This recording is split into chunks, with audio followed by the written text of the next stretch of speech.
Hi, just a bit of preamble here because we didn't get into it during the actual recording. My name is Jackson, and this is my friend group's first time playing through Delta Green, which is not only a secret SCP Foundation type organization, but also the name of a spy horror tabletop RPG with rule set derived from Call of Cthulhu. This will just be a short series so that my friends can get a feel for the game, and it will hopefully lead to a longer running series down the line, one where we can delve deeper into characters and mystery. We record games all the time over on Monty's channel, Table Mentality, which will be linked in the description. I'm even in a few of those games. Lastly, to keep everyone's mind on the same vibe, I made a checklist of items for them to treat like a list of side quests.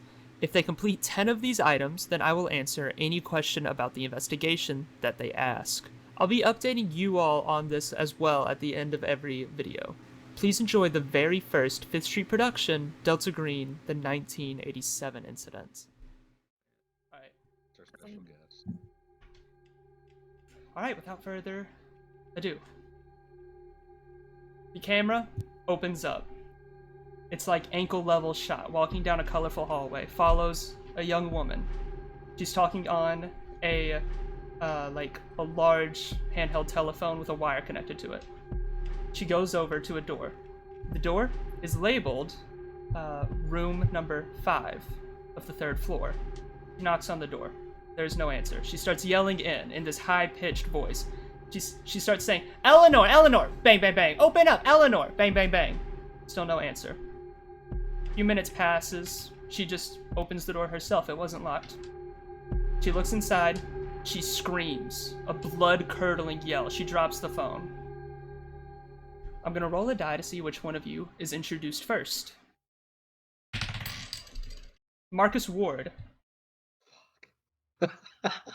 It's a Thursday at 9:32 p.m. What are you doing?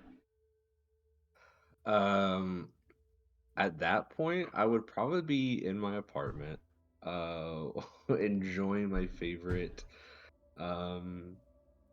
show.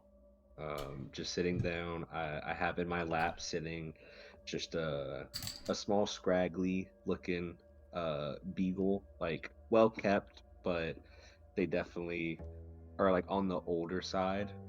I'm just reclining back and I'm just kind of sitting and looking at my television, just mindlessly staring at it, petting my dog. How does Delta Green contact you overtly? My question is, would I be receiving this in this moment, or can I go and actually go somewhere to get it? This would be you receiving that you're being called in. So it's not like a thing that you go check in at every day, because this rarely happens. I'm assuming that you've maybe worked with Delta Green once or twice. So, how I would have been contacted is at my front door to my apartment. There's a discreet letter that is slid under the door, and I gotta put the light prop down, and I walk over and open it, and it says to meet in study room 4, down the street of the library. And I would go and make my way, and in that room would be a container that would have like the files in this for this study room, this private room. Okay. You go in there, and once you go in, there is a box of files. You skim through it. It's a bunch of manila folders, but only one has a page in it. You pull the page out, and it's a street address for a suburb in Chicago. And then? So that's how you know where you have to be right now. And I'm assuming you're all kind of around that area. And if you're not, let me know. And it'll be like you're getting flown in kind of thing. So, next up, Luann Crowley. 9:32 p.m. on a Thursday evening. What are you doing? I am closing up Brighter Days Ahead for the night. I finished up with this patient. Everything went fine. She's happy, and she's no longer in pain. And after that, I begin to I begin to go back home and to prepare for another day of making people happy. Okay. So you're still in the office. How are you contacted? I get a phone call from Jackie, who I have saved in my phone. Ah. So, well, you would have her in a Rolodex. This is the great year of 1987. So. Right, sorry. It's Sorry. okay. Your office phone gets a call. You know it can't be anyone else this late. You pick up. Or do you pick up? That's a good question. I pick up. You hear on the other side a very peeved tone, and she just says, Lulu. Oh, Jackie, you always come crawling back to me. What do you need now? Cut the shit. Go to the regular spot. Yes, ma'am, you got it. She hangs the phone up. How does Lulu react to this? Lulu is just like, well, aw shit, here we go again. Alright, next up. Darnell, Washington. 9:32 p.m. What are you up to? At 9:32 p.m., I feel like Darnell would be going over their notes in their office, kind of looking at a clipboard and going over the different. Wait, you said 9:32? Like it's late per se? It's pretty late evening. Okay, I feel like instead of being at their desk, they would be probably just finished up putting a body back together.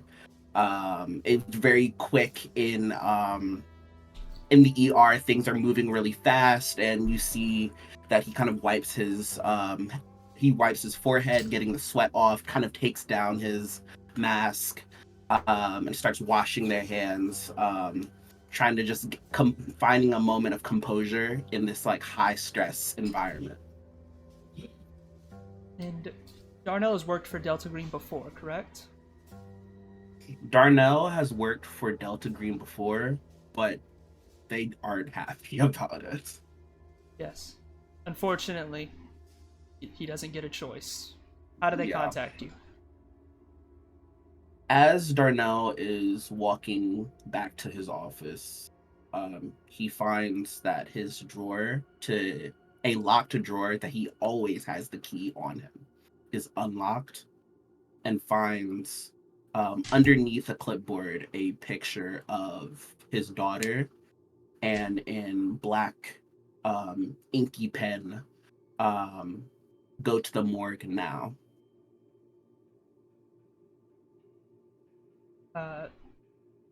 Once you go down to the hospital morgue. Mm-hmm. Once you go down there, there's a very large, besuited man, bald, sunglasses, in a dark morgue, and a little badge on him. It says FBI. He walks up to you, wordlessly, hands you a card. The card has an address on it, and he leaves. Next up, Michael Stevens. 9:32 p.m. Thursday. Also the great month of September. Did not mention it before. I'm in my office. I'm working late on a case that I've been working over a local bribery case of a police officer, and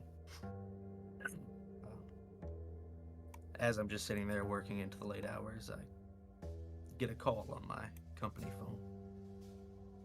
Phone was off, you pick up. You've never worked for Delta Green before, have you? You don't know what Delta Green is, do you? I do not. You pick up the phone.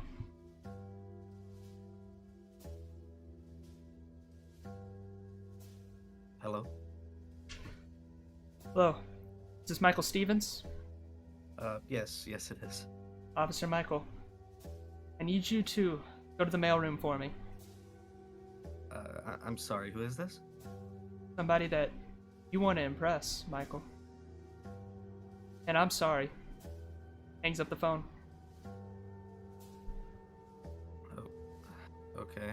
I get up, I go to the mailroom. You go to the mailroom. The lights are off.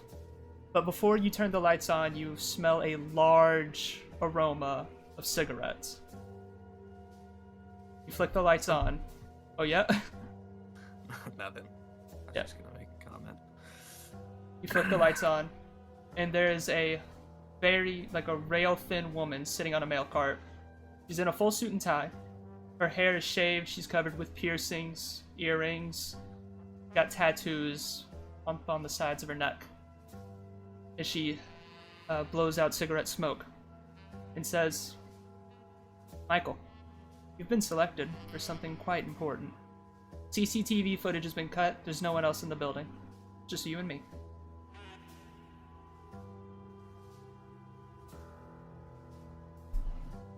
You mind explaining to me what you're doing here? Do you have an ID? Oh, I've got ID. She shows up a driver's license and flicks it around, flicks it towards you. Just a plain driver's license. Says that her name is Jackie Mayfield. Okay, Jackie, what are you doing in this building? You ever heard of creatures that go bump in the night? You ever heard of special forces, black ops, green berets, things like that?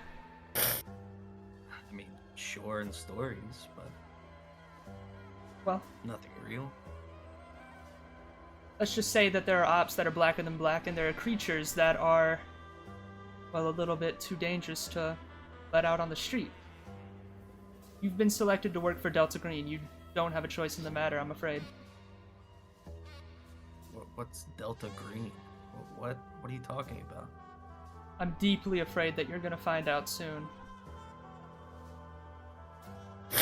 And I'm just gonna let you know now. It's not fair. I don't agree with it. But you're a good soldier. You're a good officer, and we need someone like you for this case. Sure, but does that mean I'm getting a promotion? Means you're gonna get paid $20,000 in your next tax return, plus extra commission, let's call it, for how good you do on this case. Okay. Yeah. I've got a car outside. Yeah, I mean that sounds good to me. I've got I've got student debt I have to pay, so that actually would help out a lot. I figured that would. Cocaine? And she pulls out a little vial of white powder. I'm okay. Thanks. You will. Follow her out to the car. It's it's oh god, what do they call them? Like a jalopy, just older, for the times also old. This is like a 1960s car. It's a sedan. You hop into the passenger seat. The Velvet Underground starts playing on the radio as she drives you to the suburbs. Next up, Alejandro Garcia. What you up to? I'm probably walking out of my office, heading back to my DeLorean. Oh, damn! Way to flex on the rest of them! Yeah, I got a little bit of extra money around. Take care of myself. I noticed that there's some kind of wrapping on one of my handles, and I've also never worked with this organization before. I get into my car and there's just a file in the passenger seat. It's a weird time for someone to try and become a TA. Yeah, you open it up. Manila folder. As all things in the 1980s are. It's got an address on it, and it's got a promise. $2 million. Your next tax return. This motherfucker. One small side hustle. And a way to expand your knowledge. Always willing to implement extra learning experience into this. Check. In the second page of the folder is the address of everyone you've ever known and loved. Alright. This is a lot of people. Okay. Fascinating. Delta Verde. Bastards. Hey, guess that leaves one more. Mr. Thompson, 9:32 p.m. September on a Thursday. What you up to? Probably at the sleaziest, most run-down bar that you could find in the city. It's loud music, bunch of people probably already getting into arguments. Definitely a biker bar for sure. And I'm just at the bar by myself, having a drink, not talking to anyone, barely even making conversation with the bartender. Just kind of enjoying a drink. Now, have you ever worked with Delta Green before? I have. Okay. Then you know the drill. Yeah. You're enjoying your drink? You get a tap on the shoulder. Turn around. Nobody's there. But back where your drink was, is a little index card with an address.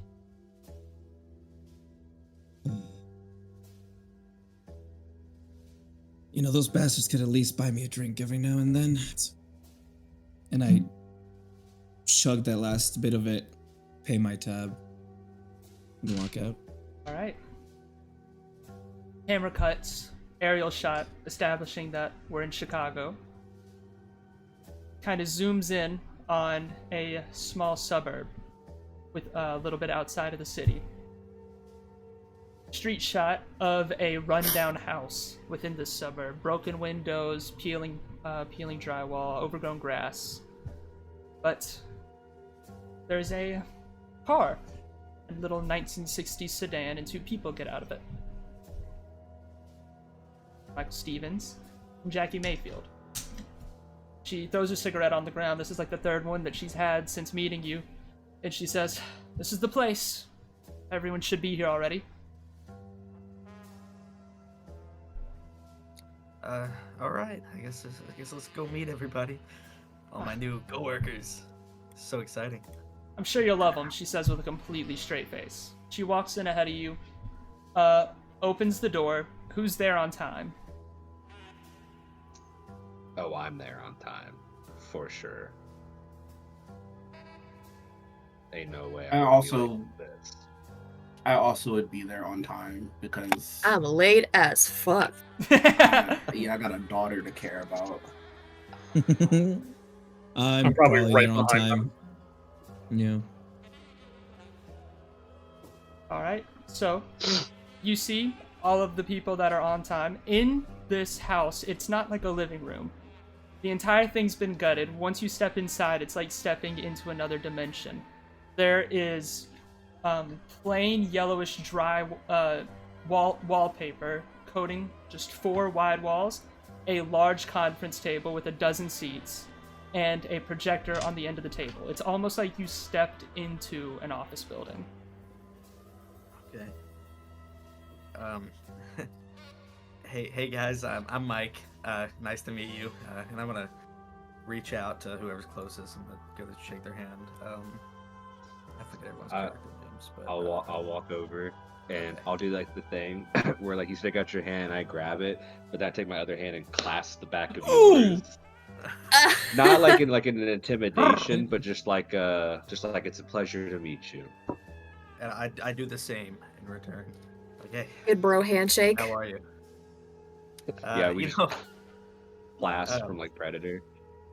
Hell yeah. it seems a little weird, right? I mean, yeah, of course, if it's like secret agents, you have to, it would be weird if it was public how it happened, but this seems a little odd, I think after the first couple times, I think you might get used to it. Yeah, I mean, it makes sense, but it's still a little weird. But happy to be here. So That's kind of That sentiment will change soon enough. Don't worry. okay. I'm truly sorry that you're here. Honestly. No, I'm sure it'll be fine. I'm sure it's. I've been doing this for a while. It's okay. I went to school for this, so. 8 years. 8 years. Is that a real laugh? Are you actually in character laughing at him? Oh yeah. You're looking at someone who was kind of top of their class graduating, and it's like, and you kind of say that, I'm just like, they don't have Delta Green classes, and I just like mumble that to myself. Just like, this guy's a fucking liar. I kind of just shoot a glance at him, just like, what classes? And just not, just like a yeah. Well, law, criminology, just the standard FBI stuff. It's. It was a little light humor. That was all. We Not got it. Not like Secret Service, kind of deal. Hmm, That's what I thought. That's what I was thinking. Don't tell him, Jackie says in the corner. You'll figure it out. You'll figure it out. Can't have you running away now. And I just kind of just put my hands back on my pocket and like make sure I have everything I need. Alejandro, you said you were also late. Is that correct? I was gonna be right behind Jackie and Michael. You'd be getting here around this time.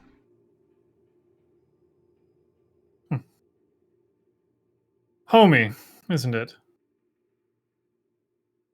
Yeah, Dr. Garcia. Good to meet you all. Hey, I walk up to him. And I hold out my hand. I go to shake his hand. Like, hey, I'm Mike. Your name? Dr. Garcia. Oh, sorry, I missed it. Nice to meet you. I go back into the corner. Everyone's wearing basically the same outfit. This is quite interesting, except Jackie. It's crazy we're all wearing this at 9:38 p.m. I mean, I just got off work. I don't know what to tell you. I was at home, sitting in my chair. Jackie says from the corner, I have a type. Oh, Lord. There should be one more. She checks her watch and she says, 3, 2, 1. She points at the door. Sorry, everybody, I'm late. I decided to take one last little drive around Chicago, just in case, if it might be the last I ever see of it. Okay, fresh meat. Okay, I know who you are. Never seen you before. You have a baby face. Hello, everybody. My name is Luann Crowley. You can just call me Lulu if you like, or Dr. Crowley. I don't care which. Jackie, good to see you. You looking great. Be nice, Lulu. Hi. Oh, I'm very nice. What are you talking about? You know exactly what I'm talking about. Now. Oh, stop. Oh, stop. Me and Jackie, we go way back. Best friends. We're best friends. Takes a big drag of a face. cigarette. Luann, I kind of look over at you. It's a pleasure seeing you. Oh, it's a pleasure seeing you too. I know exactly who you are. I've read about some of your work. Fantastic, putting bodies back together. So fun. I would have got into surgery, but psychiatry got to me faster. You know how it goes. But great to see you. Yeah, you've done a lot of amazing work as well. Oh, thank you. Brighter days ahead. It's my baby. So proud of it. Yeah. It's just fantastic what we do here. It's fantastic. Fantastic's a word. Fantastic is a word. Isn't it? I'm excited. All right, now that we've all made acquaintances, Tim! She yells out for a guy named Tim. The same bald, strong, muscular guy with the sunglasses comes into the room from a door that was hidden in the wallpaper. Just opens it up, looks like out of nowhere, closes it behind him. It looks like he came from outside, and he comes in with a film reel. Nope, not a film reel. A binder filled with manila folders. I've got to send you guys some files. Oh shit! He actually has Woo! files. He hands out everybody a manila folder with one paper in it. And Jackie begins to say, there's been a homicide. We have an agent that taps the police phone lines, and they heard something on those lines that said this is now a Delta Green problem. And Chicago PD can't handle it. FBI sure as hell can't handle it. It hasn't crossed state line yet. And the CIA is too far up Cuban ass right now, so this is us. If you'll open up that file, take a look at it. Now, if anybody wants to tell me what that file says, so I can know that you all read. Oh, okay. Okay, that was necessary. Sorry. You're all good, Marcus. You see, like, while like Mark is like looking over this sheet, you see he's getting a little antsy, just a little bit. No. While Luann's reading it, she's just like. Now, for the audience, this is a police report. A police report for the murder of a victim named Eleanor Gill. Her body was found in dorm room number 5-3 in the Eric Jameson dormitory building on Chicago University, or the University of Chicago. The body was discovered at 9:34 p.m. I'll kind of chime in. Are any of us looking at the fact that there were a total of 23 gunshot wounds on the body? She got popped, that's for sure. 22 seems a bit excessive. So why is it that this just seems like a report on a homicide? Why are we all here for this? Well, whenever things get to be a little bit, we'll say, too much for the police, we have to step in. FBI can't handle this, CIA can't handle this, Chicago PD, way above their pay grade, and I guess I'll level you guys in on what's going on. I read Murder. The rest of it. On the phone lines, we heard from the officers that were dispatched on the scene, relaying back to the police captain, that there was a Bible found on the scene. The Bible was not just your average King James Bible, that wouldn't mean shit. This was this in my notes here. This was a Saint Hawk Bible. Saint Hawk Bible belongs to the Astromist brand of Christians. Now, everybody, what is your occult or your unusual score? Does anybody have a score over 20%? For Unusual or occult, unnatural? Unnatural. Occult or unnatural score. I have a 40% in occult. You would know that think Astromist mine's Christians, that Astromist Christians are a U.S.-based Christian cult. It started back in the 1940s, but traces of it goes back to the days when Jewish people and Hellenistic Greeks existed at the same time.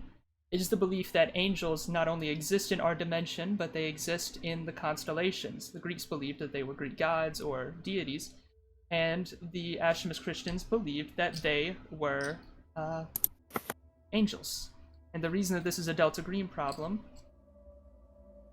we'll just leave it at the cult stuff.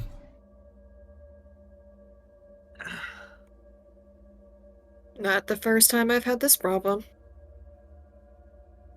Sounds like another pair of Jesus freaks.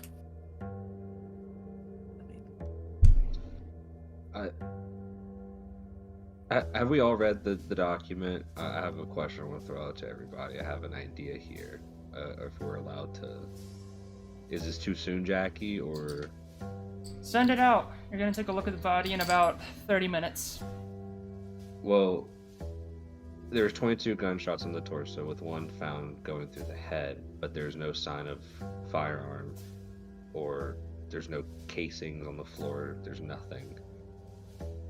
Do we think that maybe the body was placed here? Could be. Seems I mean, Wouldn't there be a trail of blood though? If the body was taken somewhere else. That was my first thought. Has there been any signs of bullet inside of the body?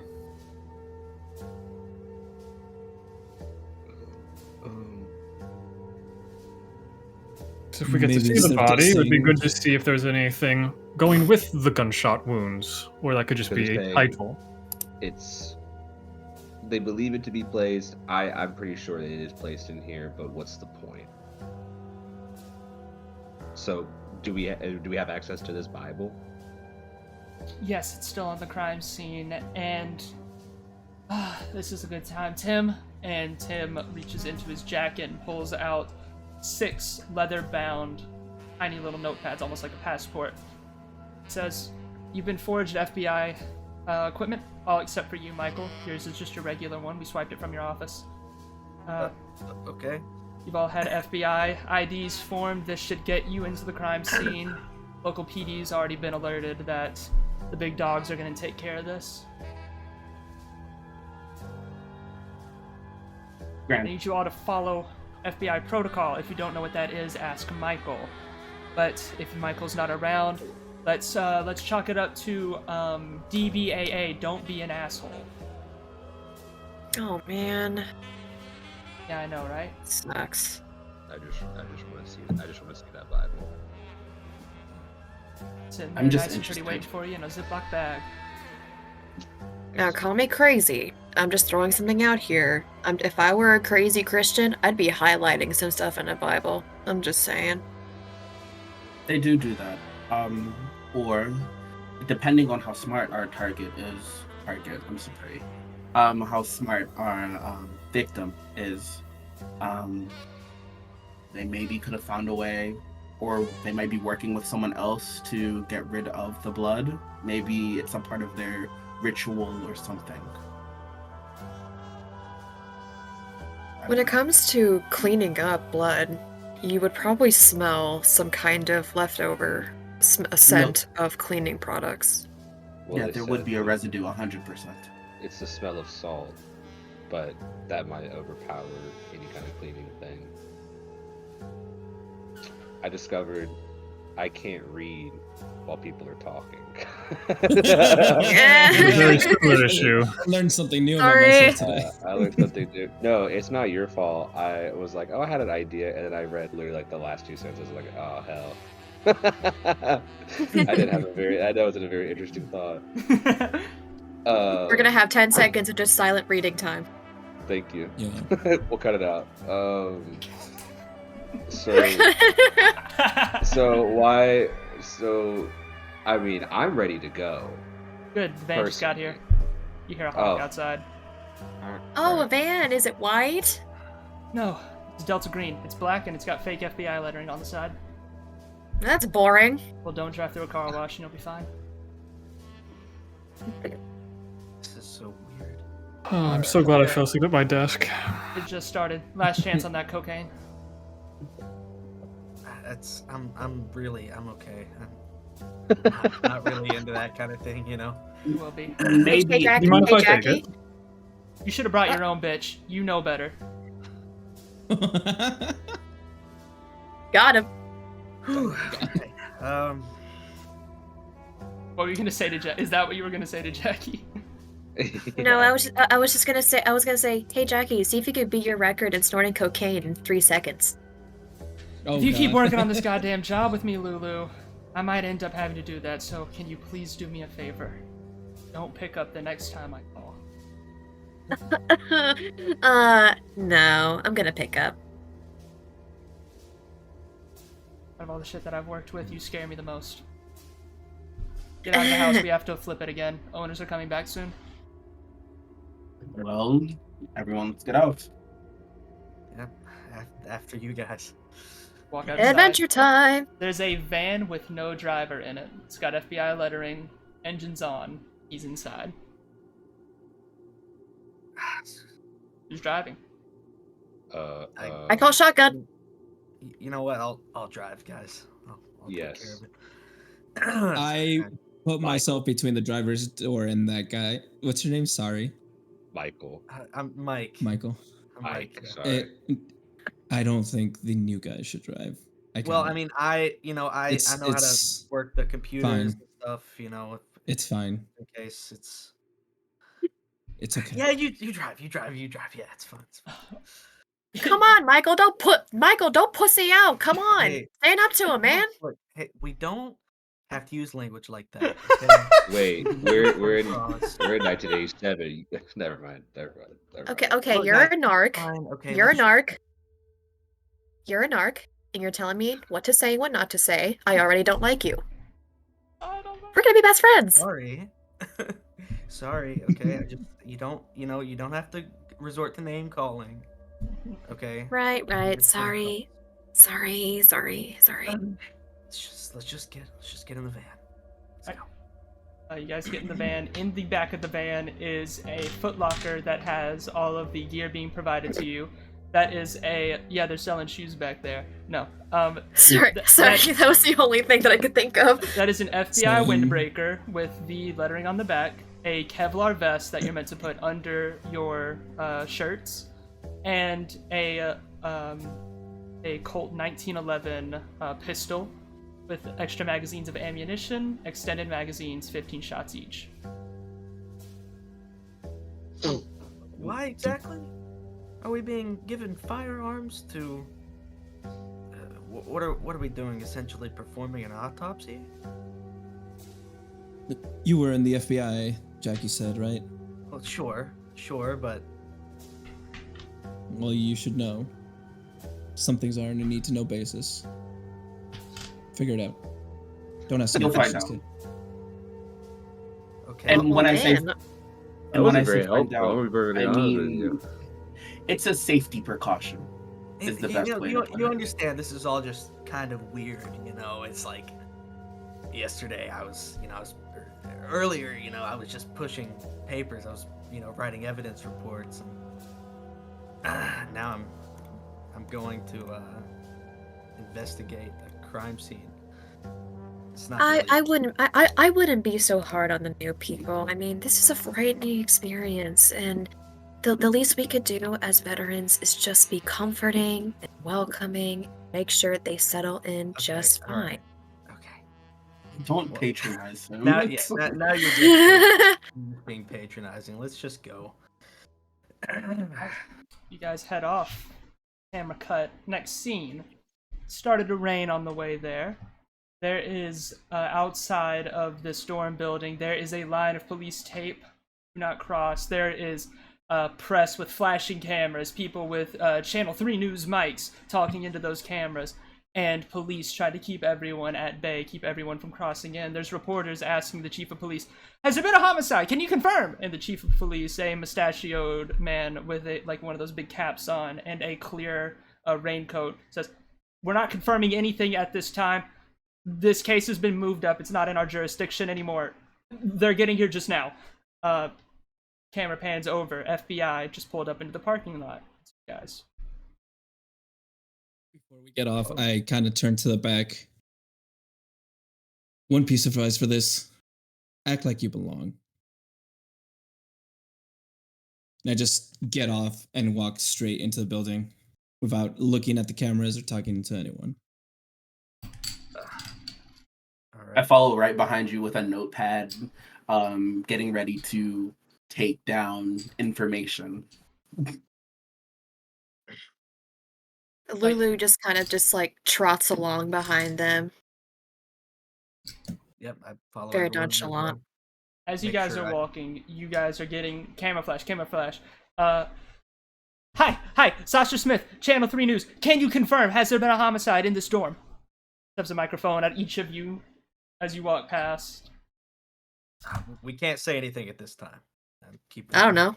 I just got here. We're not at liberty to say. Show them a blank piece of paper. I haven't seen anything. Go away. You guys walk through. Chief of Police greets you. As you guys get through, he says, "Oh, thank goodness you're here. My guys, they don't got the stomach for any of this. Captain West." He shakes Richard's hand since he's in the lead. take his hand. Alright, it's great news that you're here. There's going to be officers in there to guide you to the dorm room. Is there anything that we can provide you? Coffee, anything like that? Some coffee would be great, and after that, some privacy in the crime scene.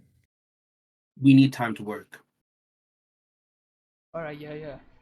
He yells We don't out want to- you here. For sure, yes, I fully understand. He leans over to like a girl who's also in like police uniform and says, "Let's get these guys some coffee and let's get out of their hair. We'll take care of the press." And you guys are led into the crime scene, up 3 flights of stairs, into the 5th dorm room. There's more police tape. Somebody lifts the tape up so that you can go through. And you are greeted with the scene of the crime. There's a dead body on the ground, propped up on her bed. She has clear blood showing from bullet wounds. There is one more going through the side of her head with a large chunk of skull blasted out the other side. Alongside of that, you can see there's clearly a slice on the neck. There is no blood on the floor. There is no gunshot holes in the walls of the furniture. There's no bullet casings. There's not even the smell of sulfur. The only smell that you can experience is a strong, pungent salt, almost like you're on the beach. In the hands of the dead girl is the Bible.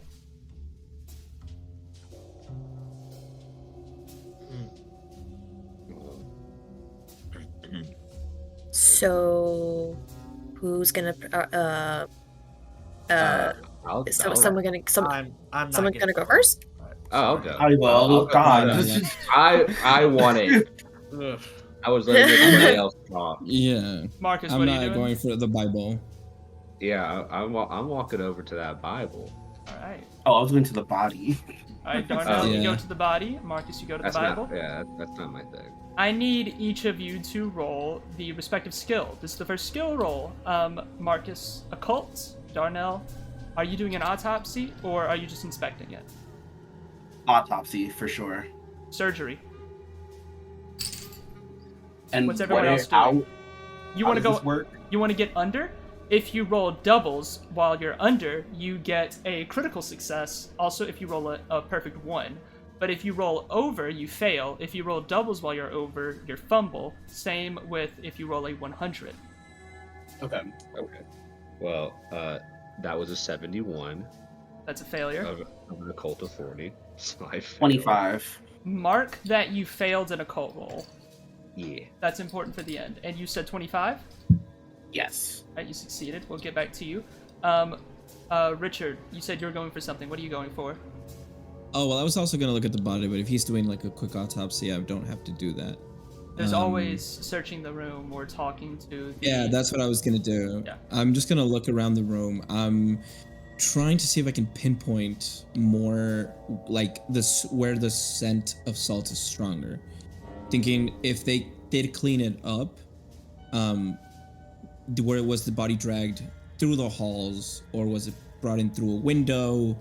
Something like that. Like, where was the body dragged in from? Okay. And yeah. where would the trail of blood be coming from? Then I'm gonna need you to roll search. Lulu, you doing anything? I'm gonna look at her face to see if I recognize her. Okay. I'm just gonna go out on the limb. Roll a luck roll. Okay, first luck roll. A luck roll is just a flat, you roll a d100. If you get under 50, if you get 50 or under, you succeed. 51 or higher, you fail. Okay. You said it's a luck, right? Okay, gotcha. Yeah, it's just luck. It's not a skill. It's just a flat. I rolled a 10. You rolled a 10. She's been to your company before.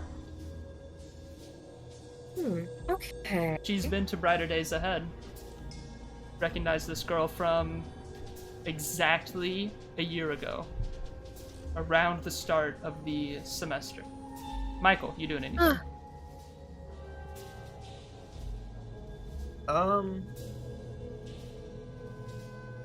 So we wouldn't have to happen to have any I mean, we are investigating a crime scene. Are we supplied with any kind of like forensics gear or anything like that?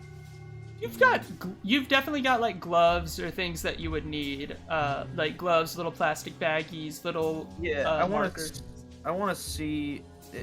Is it possible for me to see if I can pull any like fingerprints from like doorknobs or tables or? Yeah, you've got switches? you've got the skills for that. That's another search roll, and finally Alejandro. And just let me know if you succeed once I loop back to you. Success is it just above what? It's under your search skill. Okay, under my search skill.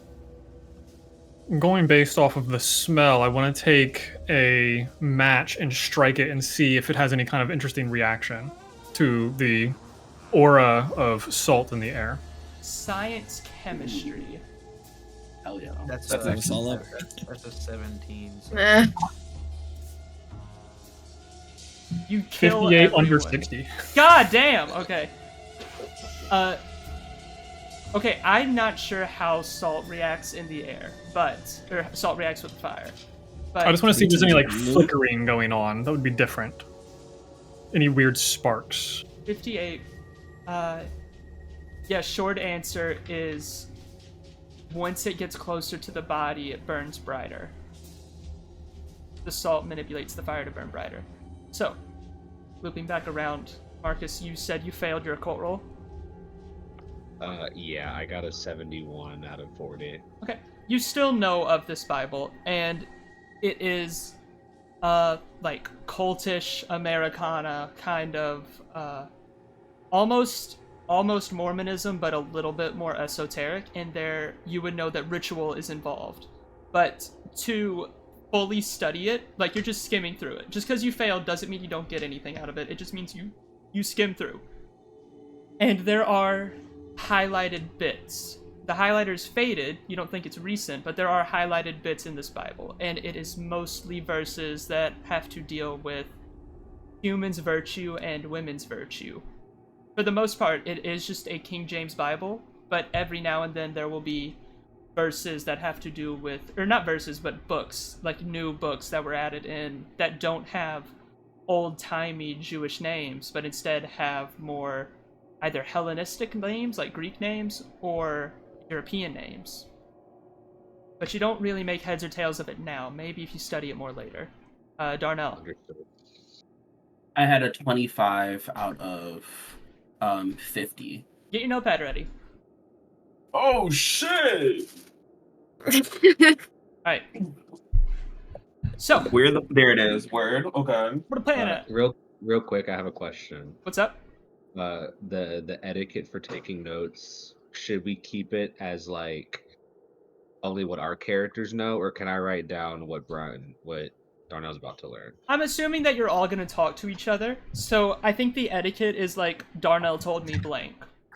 So Okay, like, I just because I wanted want to to- try to keep it in character as much as possible. So I want y'all to go first. I'm doing notes on my phone because I don't have a notepad. That's fine. That's why I wanted That's to fine. ask. Thank you. Don't have one either. So, My notebook's on my table. Let me grab it. 22 gunshots, first and foremost. One to the temple. There is no pattern of blood hitting the ground. Your professional opinion, this was done outside of this room. Your other professional opinion is that this body looks like it died minutes ago. There is no sign of decay. The bullets are still inside the body. However, you find that out while digging through. There's no exit wounds except for the headshot. You could get somebody to look at those bullets, but you see that they are a mixture of higher caliber and lower caliber ammunition. The gunshots, however, look like what it would look like if you shot a person who had been dead for a few days.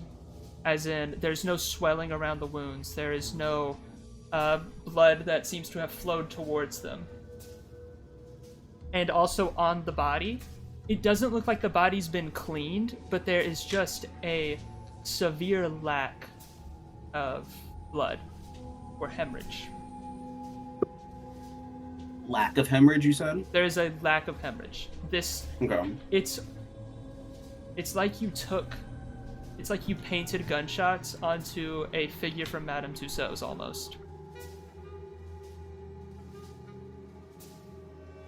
Let's see here. Do you have any other questions about the body? Yeah. I just want to make sure I got all of the info. 22 shots, 1 to the temple, done outside of the room. Body is fresh, no decay at the moment. Bullets are inside, higher and lower cow. No swelling around wounds on the body, lack of hemorrhage, and paint like gunshots. Roll a luck roll. Crystal? Okay. Oh shit. That is an 11. You're feeling around on the body. You feel around on soft tissue, such as ears, nose, like cartilage kind of things. Mm-hmm.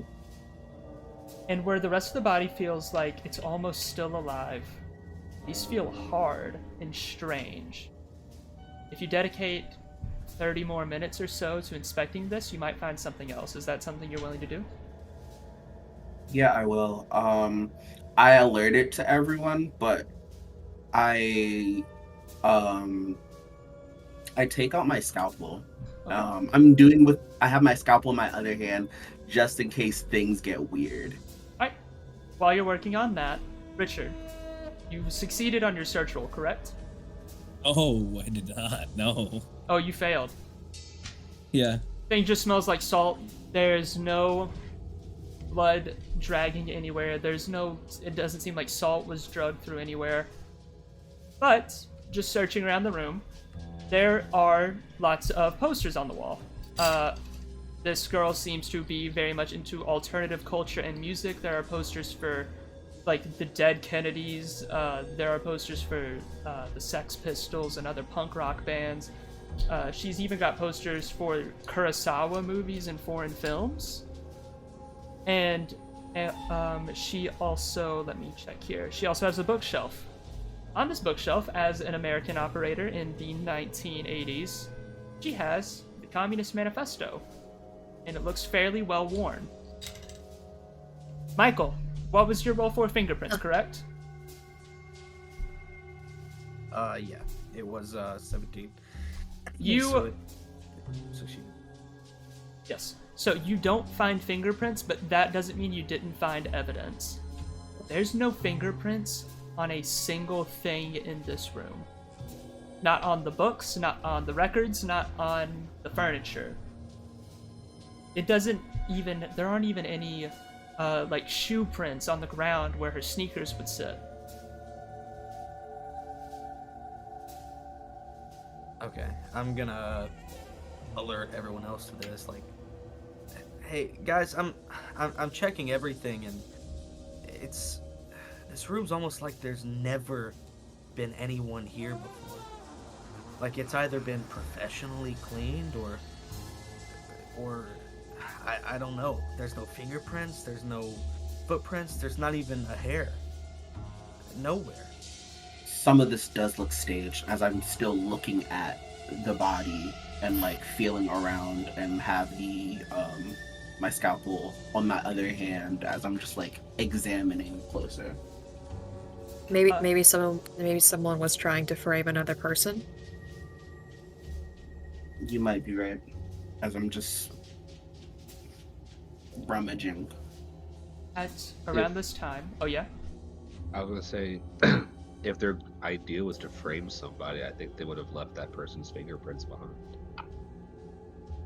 Some That kind is of fair. evidence. You got me. But you also got me because you were right about there being highlights in this Bible. So Ah, yay me.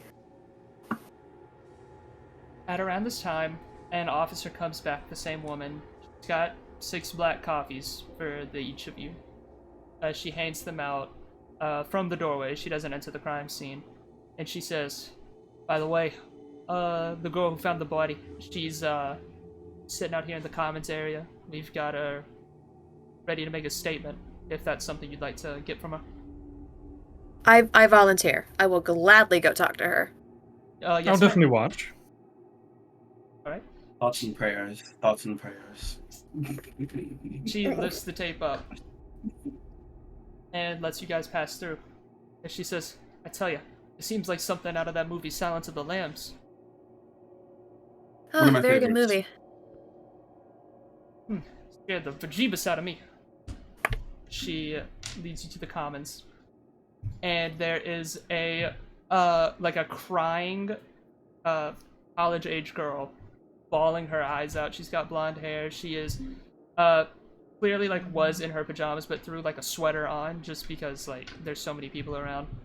And she's holding, like, a cup of hot chocolate and, like, the whole like, police shebang. And the officer goes up and says, Miss Kane, these are the investigators that are going to be looking into the case. I think they want to get a statement from you. And the girl, like, wipes her tears away and says, yes, officer. Hi, I'm Jessica. Hi, Jessica. My name is Dr. Crowley, but for right now, you can just call me Louie. It's perfectly fine. You're safe. It's gonna hurt you. We are just here to talk to you, okay? Is it about Eleanor? Yes, it is. I know you're probably really shaken up now, and you're probably gonna have a hard time recollecting everything, and your memory might be scrambled. But just please tell us absolutely everything you can. You can trust us completely. And tonight, and Eleanor, I only saw her yesterday. We were gonna go over to our friend Amanda's dorm. She's in the other dorms. This is the physics dorm. And we were gonna have a movie night there. She's the only one of us with a TV. And when I went to check on her, I was on the phone with Amanda, but she wasn't at the door. She wouldn't answer, and then when I opened, I saw the body. Was Eleanor acting strange in any way? Any kind of disturbances in her demeanor, or possibly distressed in any way? Not that I know of. She was always a bit of a wild child. You know, like she liked different kinds of music than anyone else, and it felt kind of weird for her because, like, when I first met her, she was real Christian, but she very quickly stopped being. But like, we liked her like that, you know. Do you know what possibly could have propelled this sudden change in religious direction? It's I mean, it's like a thing that I've seen other girls go through, you know. They grow up in the church and then they go to college and then they realize that they can listen to different music and wear different clothes, you know. And watch their own movies. They don't have to, there's nobody watching them and making them do anything. Now, that is Eleanor's room that you found her in, correct? Yeah. That was, he's been in that room for, well, I guess since freshman year. Did you hear any signs of a disturbance, or perhaps anything at all that could possibly be someone trying to break into her room? Any yelling, screaming, anything? Absolutely not. Definitely no gunshots. Can I kind of psychoanalyze her for a second? Yeah, for sure. What are you trying to pry out of her? I think she knows more that she's not letting us know. Okay. Even if it means like upsetting her more. Okay. You don't have to roll a skill. Just start prying and start pushing if you want to upset her and get her to spill. Have I had Miss Jessica Kane in any of my classes or seen her in associate classes? So, do you teach at the University of? Yes. Okay. Well, I yeah. teach at the University of Illinois, which is the one that's central to Chicago. Okay. Then, roll a luck roll. 15. 15. You and your what is your scientific focus? It's biology, correct? Chemistry. Chemistry. Okay. I have 3 focuses, but predominantly chemistry. Okay. You would have seen Jessica there because Eleanor was pretty explicitly physics, but Jessica is going for just a general science bachelor's now, and is going to pick a focus once she gets a master's. And you would know I figured that I've from had to talking have her. changed my appearance to have gotten away with what I'm doing right now anyway. Yeah, I'm imagining so. But it's also big lecture halls. She's not just gonna recognize you. And also, she would have just had your class. It's the very beginning of the semester. It's in the back of my head. You failed the first quiz. Think you had other things on your mind, I guess. Oh yeah, she is looking at you through tears. Lulu, are you gonna pry? Jessica, you know that you can tell us everything. You know that, right? We're not here to patronize you or make you feel bad or upset you more. But there has to be more to this story. I'm sorry. Hey, well, she's got this boyfriend. Lives in Tennessee. We've never met him, but she was going to see him over the summer. And, well, at least when she was here, she'd talk a lot of trash on him. It didn't seem like she liked him very much. I don't think that he You know killed her, his name? though. His name's Marcus. Fascinating. I swear to God, I wrote this before you guys made character names. Bullshit! I would like to leave, please. He's gonna start going by his middle name, which is I don't know, Dennis. Also, I want this to also be known that you said that the person down the line, the next room's over, is called Amanda. Is that what you said? Is that what was said? Yes, Yes. the person in the other dorm, her name's Amanda. That is also what my lab partner's name is. That's so, insane. uh, I'm That's crazy. not the same person remotely, but We're It's running a- out of white names in the I first looked hour, up baby. I looked up female names for the 1980s. Bernice May and Blood Rain. Renice May and Yeah. Blood Rain. But Lulu kind of looks at Jessica and then she goes, "Did Eleanor ever mention about visiting a certain place or maybe to talk to somebody?" Would she hang out elsewhere on campus? Well, we hung out at the at Amanda's dorm, but I don't know. Do you mean like seeing other people? Do you mean clubbing? Maybe, because it's possible that maybe she had some enemies that maybe wanted her gone. Oh, okay. No, she was a very sweet person. They all Like- say. And she talked trash on her boyfriend, but who doesn't? I'd assume a lot of people. Yeah. I don't know.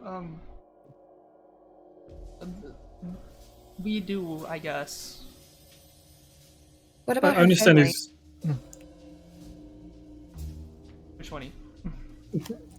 Oh, let Lulu continue. What about her family? Were they pushing her to be a part of some kind of religion? Guess so. I guess that's what the weird Bible was all about. I didn't know anything about it. I just assumed that she was Baptist or something real strict. But I didn't grow up religious, but she didn't like to talk about them. She hardly liked to talk about Marcus.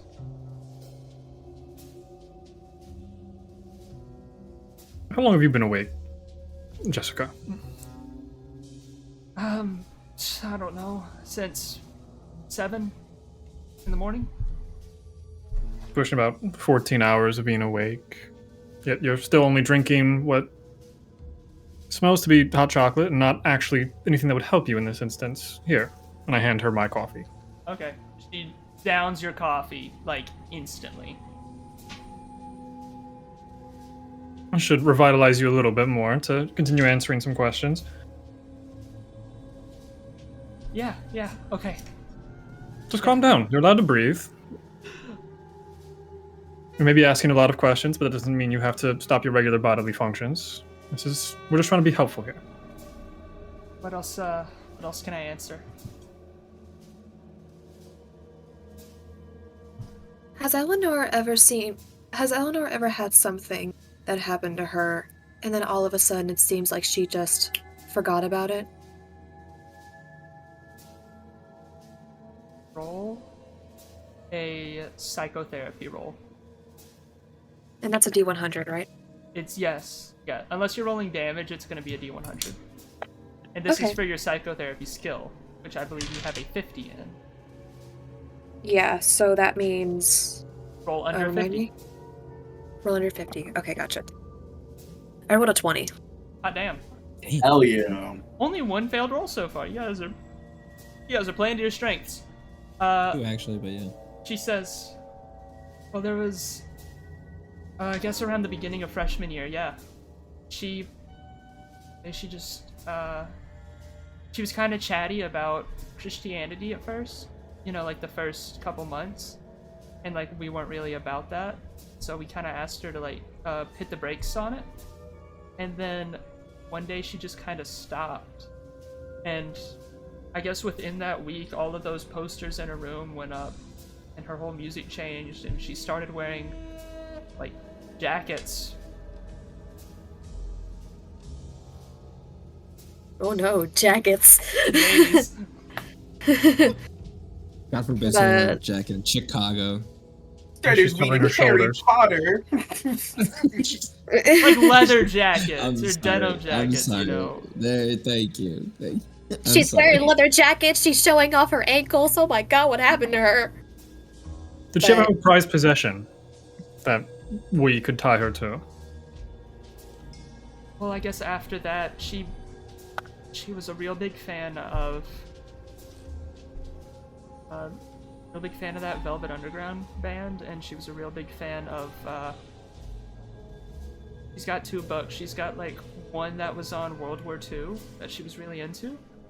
I think it was mostly like the atom bomb, and then she's got another that was communist thing. I'm not a communist, you know. You don't have to worry about me, No, but Fine. No, trust me, what you this do is in is not the our middle business. of the Cold War, by the way. Not our business. Not my business. I don't like politics, you know. But yeah, she really liked that one. I guess that's her main jam. Or was.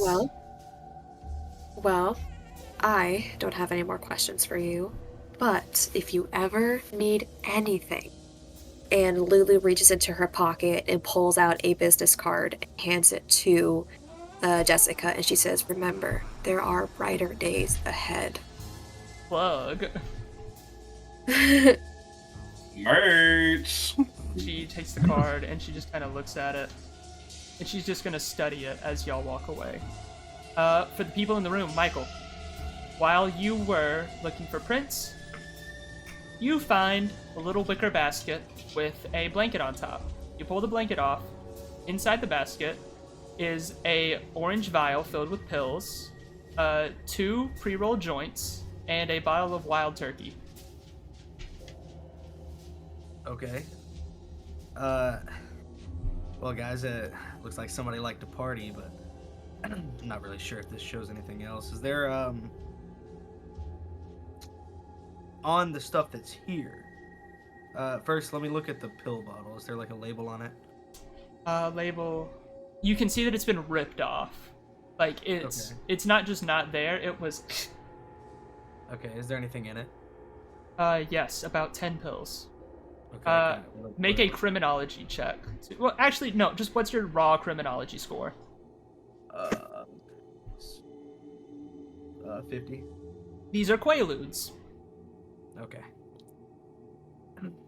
So, I mean, we've got a regular drug user over here, but I'm not sure this really means anything. Can we maybe take this back out to the to our witness and see if they know anything about this?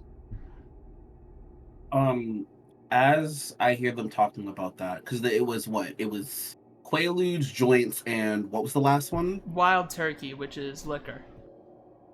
Wild turkey, which is liquor. Okay.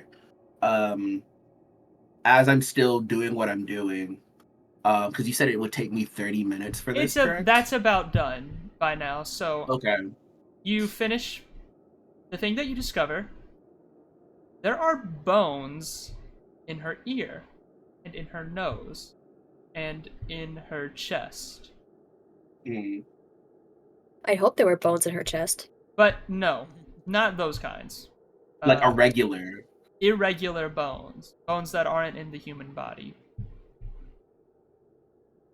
As I overhear this, I kind of just open it up, and I kind of just turn my head to the side and get a closer look. Do these bones look avian, or do these bones look unnatural, like otherworldly, like not humanoid, basically? They look like finger bones. Okay. So it looks human in nature, or sapien in nature. Okay. Yeah, sapien. But not Abe Sapien. You put your dirty freak ass away. We all saw the Discord chats. But Yeah. no, they look like regular sapien bones. Like, they're not hollow, they're not super frail. It's almost like finger bones that were used to sculpt the shape of an ear, the shape of a nose, the shape of breast tissue. Okay. I just go back to. I just look at whoever's in the room. Someone took time to craft this. This looks very bizarre. And I just write down in my notes, has this created a cavity, me doing this, has this created a cavity in her chest, in the corpse body? How many autopsies have you done? Delta Green or otherwise? A lot. What? Probably. It cuts open like when they find an old body. It's not like anything droops down. It's a perfect skeleton. Other than that, the organs are where they should be, The skin reacts in the way of a week-old body. Okay. I look back at my notes and I was like, it was fresh, but it's the appearance of an older body. And I just add it onto the list. After seeing all this, would there be any way that I could try to to see if the description and walking over and seeing the body, would that jog anything that I've heard when it comes to rituals and stuff like that? Rituals and stuff like that. Give me. This isn't a cult anymore. This is unnatural. Unnatural. You all start with a 0 in, I believe. You have any background stuff that gives you an edge in unnatural? Nope. Roll and see if you get a 1. Okay. 1% chance of success. It's not 0. Okay, check this out. Okay, 42. Ooh, no. You've never heard of anything like this before, even in previous Delta Green ops. I'd say for most of you, you have yet to encounter something truly supernatural. Previous Delta Green ops have been either weird occult murders or somebody who saw something they shouldn't being taken care of, or maybe for Richard, somebody who's more of a fighter in the group, an agent gone rogue. And also, I should state here, Jackie would have let you guys know, anything that is out of the ordinary does not leave Delta Green. Nobody can know. So, Darnell, you found those bones? You didn't find those bones. Yeah. I'll walk over and I like look at it. It's like, Doc, that's yours. I'll stick with this. And I just kind of wave the Bible a little bit, and I'll kind of go back over and keep searching through it because I don't want to mess with that. It'll take about an hour to comb through the Bible. I'm just going through it. I don't have nothing else has piqued my interest in this room. Okay. So if I get to an hour, I get to an hour. But I'm not gonna make people wait here for an hour. You guys have discovered pretty much everything that I've laid out in this room. What's the next move? You've got all Anyone the who's clues. anyone who's still in the room has been hearing Richard complain about communists for the past 30 minutes. Fucking commies, always fucking commies, but this is so fucking... Look, I He's just mentioned it going on earlier. Richard, I mentioned it earlier. I have a hard time reading when people are talking. I need you to stop talking about communists. Oh, that was in character. You're still looking through that? Yes, it's a Bible. Oh.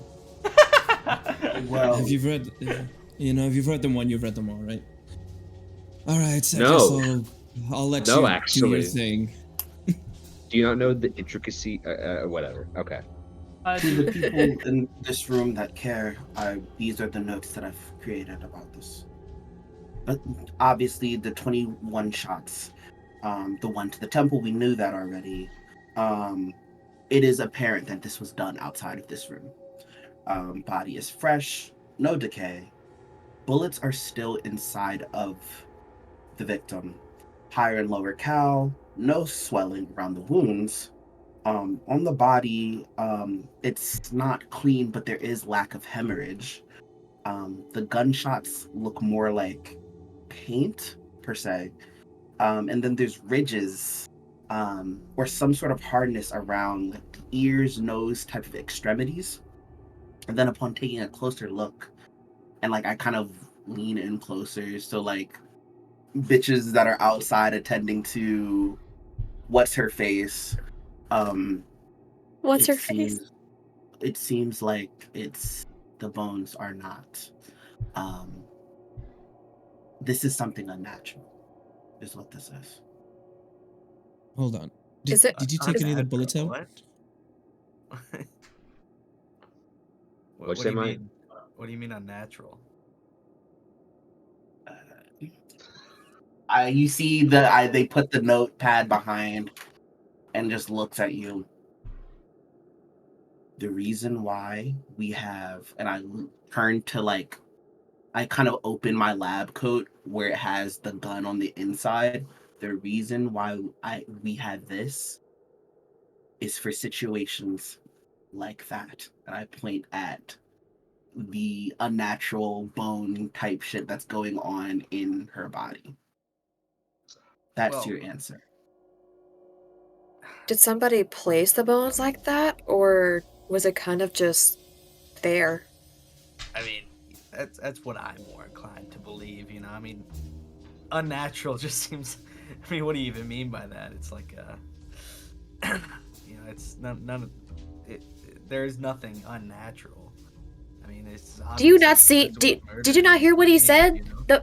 Well, sure, I heard it, but I mean, somebody had to have done it. I mean, well- do you want to take a look and get your let's- own opinion? I'd rather not. I'm not really a doctor. you Then know? take my word for it. Please. He's a surgeon. He knows what he's doing. Doc, what do you mean when you say the bullets look like they were painted? It looked like it was just how they were shaped on the body. It didn't look as if it was recent. It looked like spattered on there. Jackson, is that basically the vibe I was getting from gunshot wounds being painted? It's so it's more of Who's he like talking to? God? God. No, it's there. It's I think it's just as possible to you and your understanding right now that the bullets were placed there after the fact, or that the body is just like tough enough to have not let the bullets pass through. Okay. Weird. Did he take Um, any? Did you take any bullets out of the body? No, I haven't. Could you? Could I? Yeah, I could. Is that what you want to do? I would Because like to at the- see. Well, if they were placed, maybe. I mean, I don't know what they look like, but I mean, maybe they actually have fingerprints on them. Speaking of, Somebody who is put them in there. new guy? Were you were getting fingerprints? Yes. Did you? Sure. I mean, Get well, anything? like I said before, you know, the entire room, it was it was just clean. There's no fingerprints on the doorknob, no prints on the tables, no prints on the bed frame, no hair, no footprints, nothing. It's like nobody came or left before we got here. Do you think she And was what- Lee Harvey Oswald? Like she just got shot from like a rooftop or a window? That's crazy. I feel like there would be some sort of tracing, some sort of something. Did you talk to the? I heard a lot of crying and screaming outside. How did that go? Oh, it went great. So she said that this particular victim, Eleanor, really nice person, not really anything out of the ordinary, but Sure. one day she went from super religious to not really all that religious. And fun fact, Eleanor was a patient of mine, and so when I get the chance, I'll go through, find her file, get more information. Boom, solve some problems. But as of right now, Jessica seems to be just about as in the dark as we are. She didn't hear anything, didn't see anything, and nothing. And there was really nothing at all that could point to who or what. That's the thing. Right. If there was a gunshot, especially this many of them, someone would have heard it. I mean, multiple different calibers. It's, you know, someone would have heard it. This had to have been done somewhere else. That's Almost And unnatural. obviously, the room's been cleaned, so so. It's the more, fact that. Oh, sorry. Go Go ahead. ahead. Apologies. No. Sir, no. You're a surgeon. Talk. the more we. Guys, you're gonna kill me every time you do that. Every time, the more information it seems like we gathered, I feel like there were more parties at hand. And do you believe this girl that you talked to? About Well, she About it seemed. all? Well, she was hysterical. So, I mean, I'm gonna doubt everybody I talk to. I mean, it could be you, it could be him, it could be him. Hell, it could be Jackie. It could be anybody. But I believe everyone is guilty until proven innocent. And Jessica, maybe she is, maybe she isn't. But her words are words, and words are what we need. Do you pull Yeah, the she bullet did out? talk about a boyfriend named Marcus. No, you Something for your book. yeah. Is this I'm Mark? actually like looking at my pager. Does it like display like the time? Yeah, Anything? it displays the time. It's Okay. around midnight. Okay, yeah. At that, I'm just like, hey, like, you know, my Ruby's waiting for me back at home. It sounds like we have everything we're Go, gonna get here for the night. Okay, why are you guys smiling and nodding your heads like that? I have things I gotta take care of. So, Supposed to, I would think. I have classes tomorrow. right, so look, I just think we got what we got tonight. We can maybe regroup tomorrow If you can find out which of the churches that Bibble had come from, then maybe we could search there as well, see if there's any association within that church. And I'm God, sorry. I have a question. This is out of context. That's you. You are God, in Yeah, fact, yes, Jackson. yes. When with Delta Green, like how the days after, can we just go and like find each other? What's like the Here's the thing: the phone rings. if you don't mind? Oh, sure. Oh, I'll answer it. Okay. The phone rings in the commons area, like the one that Amanda was talking on in the opening, or Jessica was talking on in the opening scene. You said you answer it? Mhm. It's Jackie. She says, Oh, okay. which one are you?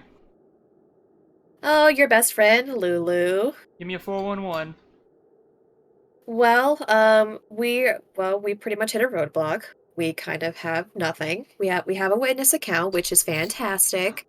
We did an autopsy, some crazy stuff, but it's okay. Everything's fine. It's the corpse is still there. Everything's fine.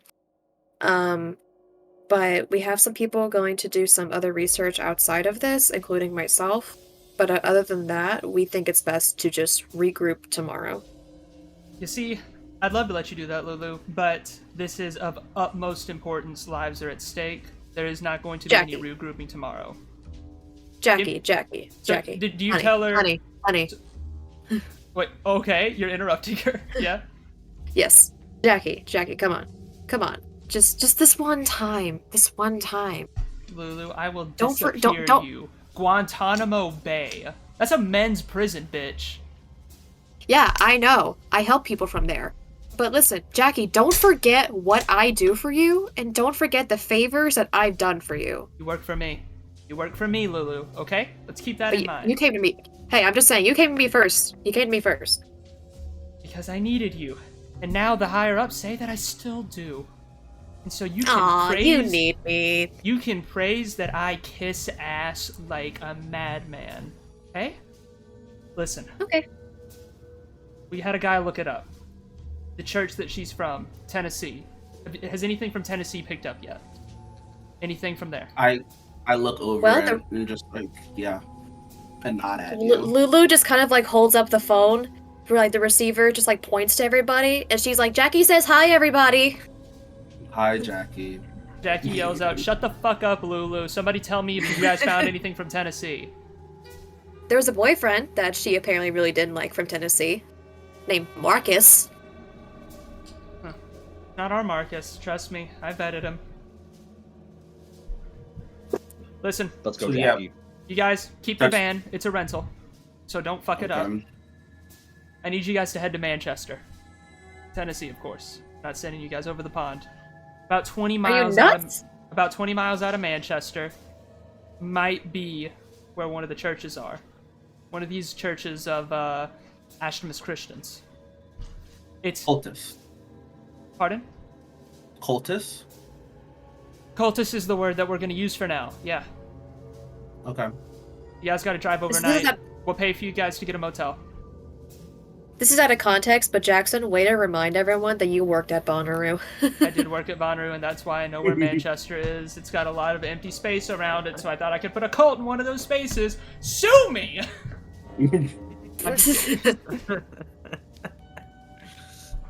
Alright. Yeah, I did mixing for TV, girl. Not important. Whatever. Yeah, she says keep the van, don't fuck it up. She'll pay for you guys motel rooms.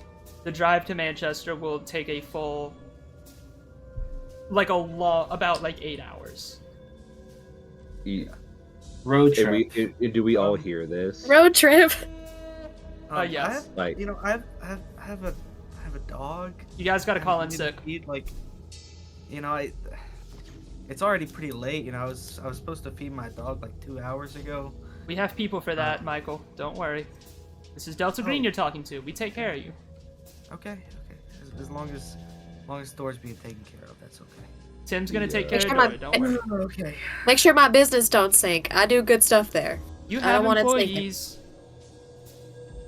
I know, I'm just making sure, But The idea before- of go ahead. Before she hangs up, did we get a bullet out at this point? Because I want to see. I'll do that as this is happening. okay, bullets are smushed. Smushed. This isn't like they Like, pulled it they right out of the impact- cartridge. This is a smushed bullet. Like they impacted something hard. Like they impacted something hard. And with your military expertise, this is a 45 and 5.56 calibers. And you would know that these are standard issue United States military bullets. Yes, they are. 45 is the American caliber. I'm gonna walk over, grab the America. phone, Fuck yeah. very quietly. Jackie, we might need some sort of body swap here. This thing's weird. What was that? What are you saying? Well, we have a guy for that, don't worry. That's why I'm letting you know. Wait, you're asking her for a body swap, or you're telling her that it is a body swap? No, we need one. Whatever's this body Oh, is are we not taking her with us? natural. You're not taking her with you. No. Jackie says, don't worry, local PD they're none the wiser on this. We have a coroner that'll take care of it. The family can have a funeral pretty soon. But for now, I'm gonna send some people to urge the PD to keep it on ice while you guys work on this investigation. Closed casket. All right, probably. Jesus Christ. Invite only VIP. Bottle All service. right, well, unless anyone has anything to say to the boss, you heard her. Yeah, I don't. I guess Are we leaving? Are we Long leaving? drive. Are we leaving immediately, or can we? I just need you to be What do there you by need to tomorrow, do? Marcus. You guys got to run by your places, grab whatever you need, whatever. I don't want you guys going into this unprepared. Okay. Where do we need to find? Do we have cars? Where do we? The van's I a mean, rental. I don't. It's all yours. We have the van. I can drive everybody around to their places Yeah, to can I just just go and go- grab their stuff. Can I just go get my agency car that I already drive? If you want to take multiple cars, that's not a problem to me. But I need you guys Yeah. to Just got my gear in it. do your very best not to split up on this one. And Okay. trust me on that. Okay. Well, I gotta go grab stuff from my apartment real quick. Right. Are you handling your business you said you were going to tend to? Me? Yes, you. Yeah, Ruby, my beagle. Can I? Oh, I'm so used to D&D words. I, We ain't playing that baby game no more! This stuff's yeah. green!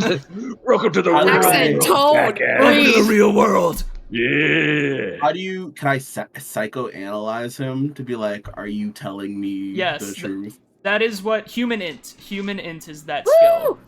Word. Okay. That is. What did I do? Your name's Marcus Alright. and you're kinda OCD, so they got it out for you. Jesus, Val, I just look over to your camera and you're just like flashbang Val got down real there. flashbang. The police are here! It's because the sun's going down, so it's getting darker. So I had to turn on. God, my actual it's ring been light. night here for Oh my 2 God. hours. No, it's I'm in barely the setting void out right here. here. Yeah. 29 out of 30. Jesus, you just made it. Alright, what do you Yeah. want to know about him? Like, Marcus, or Ian, this is all you. Ask your question, Ian, Yeah. you answer it. He succeeded on his check, though. Okay. And and this is like I'm responding as Ian. No, you're responding as Ian speaking for Marcus, because he's trying to psychoanalyze you. Okay, so as Marcus. Yeah. So I'm basically.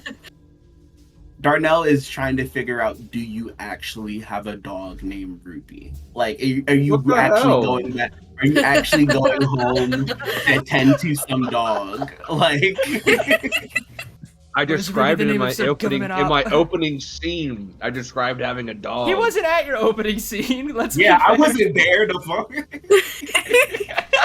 He was I can't busy. read, He was busy okay? saving lives. Read. I can't read. Look, I can't read. stop yelling at me. I graduated magna cum laude though, so Hey, keep it Anyway. to yourself if Like- you come loud, man. That's not Wow. our business. He's just about to Yeah. say. Yeah, thank you. I was about to Dude, say when the I same shit. during the graduation ceremony, that's all I could think of, and I felt like a child. So I was like, anyways. So you're Oh, asking if hell I no, actually have a man. dog? That's basically what Darnell was basically asking. It was like, oh, so you're gonna go and attend to your dog Ruby, trying to look for a response. Your That would indicate you coincidental lying. existing dog. Yeah. You see, confronted by this, Marcus kind of like fidgets just a little bit, but then pulls out his wallet and just opens it up, and there's a picture of like a beagle in it. With the spots Oh. RUBY on it. It's great. Yeah. Yeah. Yeah. Like the R's Nervous been like fidgeting? backwards. It's a thing of like, why Dude did in a you dog costume?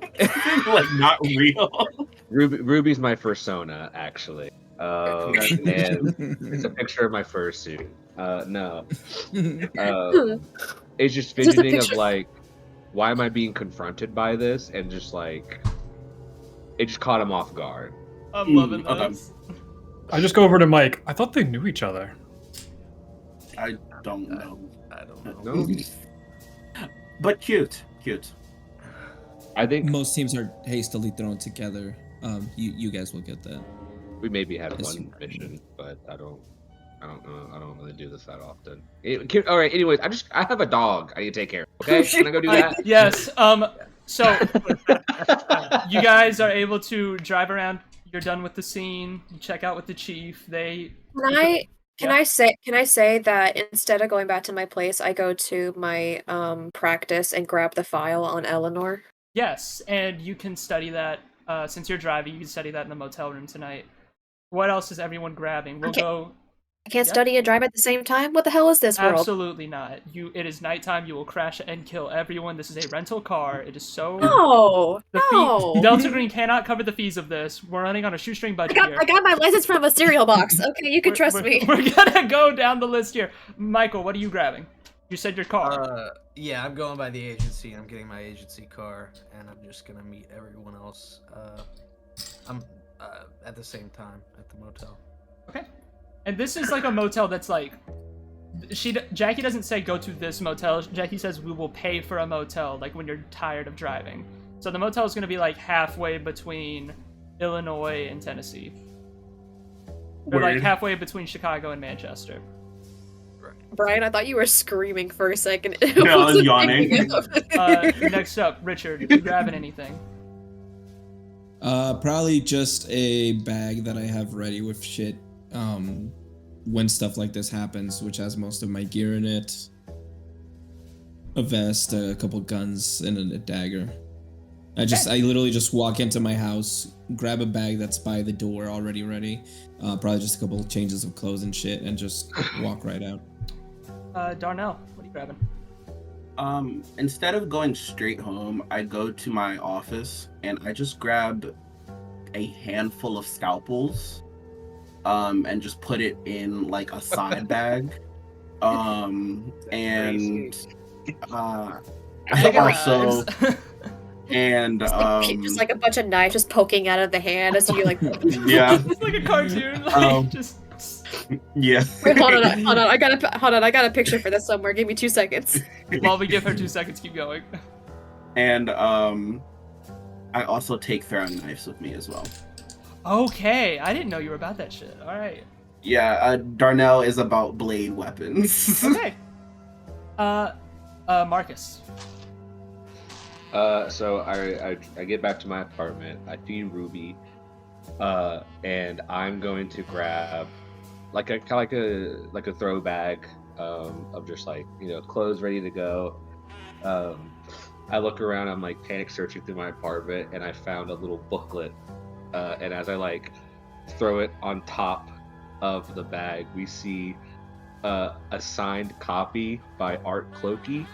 And this is a comic book of Gumby's Summer Fun Special. Came out this year, 1987. You were on I was top of waiting. this I shit. was waiting for a comfy reference. Knowing that we're gonna be on the run, I gotta get my fix somehow. So my schedule being all thrown around, I'm like, okay, what do I need? What can I do? And I just throw that in there, and then I grab the necessities. Do you grab the weapon that you have special training in? Also, though, that works so well. I was gonna say, yeah. You see, he reach under his mattress. He pulls out this ancient weapon, specifically called a halati, which is a centerpiece that is a handle, and then there's two curved blades that kind of make this S, almost like a slight curve. Nothing. How do you spell halati? Is that? That is spelled Haladie. I see. Okay, gotcha. And this is something that he probably has taken from the back rooms of the museum that he works in. But this shit's cool. So he wanted to take it. And he throws it in the bag, but he puts it off to the side and makes sure that the comic book is pristine and taken care of. Alejandro. After getting my car, because I'm also going to drive solo, unless someone wants to join me out of the van, I'm going to go home and make sure my daughter's asleep. I've written a note saying that I'll be gone for a little while. A chemistry conference came up in Missouri, so I had to head out, and I leave her $300. Okay. 1987 money. That's a lot of money. Oh, Brad. I grab my shotgun and baseball bat, and I head out. Hell yeah. Love that. Alright. So, peeling off into the night through the rain, an FBI van behind it. An FBI agent's car behind that, a DeLorean. You guys are... Crazy. Whose DeLorean is it? Is that in that movie that just came out?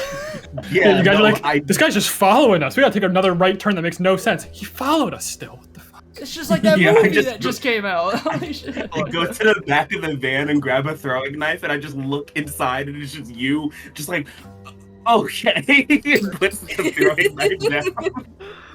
Yeah, I walk up to the window, kind of tap on it, and you hear muffled, just did you hear they're making a sequel? And then I just keep walking. The sequel to what? Oh no. Oh no. Okay. Guess for the people in the van, who talks in the car and about what? Oh, fuck. So, how we feeling? It's another job. I feel the same way I usually feel. This is really the second time I've ever been contacted by them, so I wouldn't really say I've worked with them before, but I gotta say I'm kind of nervous. And I'm just Sorry, go ahead. I didn't mean to interrupt you. Go ahead. No, Sorry. no. I was just saying that introspective into Marcus's brain is just going Sorry, I'm over trying and, to I'm trying to focus, but I just see Monty just doing the driving motions, and I'm trying so hard to concentrate. The pantomiming is great. Because I assume I couldn't bring the Bible with me. No, you got the Bible. You stole the Bible. Oh, if I kept it, then okay. Yeah, I think there's still a level of time to fully understand this, Okay. because he's determined that there's some kind of answer in this. But while he's looking through it, he's answering your questions and everything. But I have done this many times. Trust me. Jackie has had to put up my bullshit for years. Once you hit about the 10th or 15th time, you get used to it. You're numb. So are you and Jackie actually friends? Oh, hell no. She hates my guts. Okay. Cool. Cool. I just pull favors for her, and in return, it's it's a win-win situation for the both of us. She gets me in this program, and she gets my services. And you don't really get the bad jobs, is something that you can safely say. Because you've been doing Delta Green for a while, you've never run into a monster. You've had to deal with bullshit and like some kind of like maybe ghosty stuff. You've never seen a monster though. Well, I mean, one of my bonds is a monster, so. Is that like a monster or like a monster like the idea of one? Or that you saw before? I think, I think it was like. It says a recurring nightmare. It's kind of like something that kind of just like follows her or something. Okay. You tell me, does that have anything to do with Delta Green? Or is that just you? It can have something to do with Delta Green if that's if one day Jackie was like, I've had enough of this cunt and just wants to like get rid of Lulu for certain, just unload Archangel Gabriel, and the next thing you know, she's gone. No, unfortunately, he's not on speed dial at the DG, but Is it just the three of us in this van? I think I might have missed that. Richard, Or is it Darnell, all of us? Marcus, and Lulu. Except the newbies. Literally everyone but the newbies. Somebody should have Okay. really warned the newbies not to bring their own car. I did that once. I don't I have wish that I car had anymore. I wish I had a car. I'm not gonna lie. This is kind of Things don't usually go well. yeah. Anyway. Well, with the tax return, they can afford to get another one. I Yeah. guess, but you know that one looks really nice, personally. Yeah, the DeLorean. Oh yeah, Also, the don't- DeLorean. Yeah.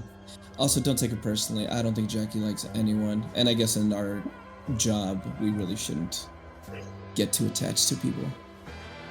Yeah. Oh no, Um, absolutely not. Oh, so like, is that like a common thing? What? It got the energy in this car just got very weird. Oh, I'm just yeah. saying, like, do people like, you know, you said don't get attached to people. I've only been like on a couple. I don't really know. What's the whole Yeah. Attachments in this line of work are weaknesses. Oh, people also die a lot, That too. Okay. or they're killed. Okay. I had to take down a few rogue agents myself, but that's not the point. Why? And like okay. the monsters I've dealt with, one indirectly, well, more or less. I wasn't a part of Delta Green at the time, but since then, yeah, they're real. They're out there. So Okay. You know, after all of it, you know, there is a way for you to just forget it ever happened at all whatsoever. It's just completely up to you if you ever decide to just expel it from your. How does one go about doing that? Well, let me tell you about Brighter Days Ahead Incorporated. Darnell just kind of rolls his eyes like, oh hell. I fall asleep. I fall I do. asleep I immediately. deal with trinkets, not people. All right. I need to know these things. As that happens, the camera's gonna cut. You guys have been driving for about 4 hours now. You've maybe just hit state lines on the northwest corner of Tennessee, and you guys find you guys see like a Motel 6, and it's about that time. It's getting to be about like 4 in the morning. So it's about that time you guys crash for the night. You should drive. So you pull into the Motel 6. Rooming situations, what are we rocking with? Does Delta Green not have enough? No, they're paying for all of it. It's just like, who's bunking with who's bunking where? Are the rooms next to each other? Does somebody sleep on the other side of the hotel? Does somebody want to go get a nicer hotel in town? Something like that. I'm not sure I really am super comfortable with these people yet, so I'm definitely getting my own room Mhm. on a completely different area from everybody else. Okay. As you're like Obviously, with walking whoever away, wants to. You all were staring at the DeLorean. I could speak about that if we need to. Sure. As I see like the new guy walk away, Jackie said, "Don't split up." When Jackie says stuff like that, it's usually for us. If you I want mean, to, Yeah. go ahead, but if you guys want me a little closer, I mean that's fine with me, I guess. But I just But, I mean, besides, you know. you say you can't trust us, we can't trust you. You I didn't, plus you're well, I new. didn't, I didn't How, say that out how, I loud. how do don't I didn't distrust say that you. out loud to you guys. I can that I was just Kind of the Delton, vibe. Delton. It's kind of the vibe you're bringing. um, Hey, no, you hey, guys, I you guys get are it. great. You guys are great. I don't It's kind know. of how you're standing, you know. You It's know? just a vibe, very defensive. people who Also- had Hey, good childhoods don't stand like that. Yeah, you also I, bought 6 energy drinks when we had to get gas.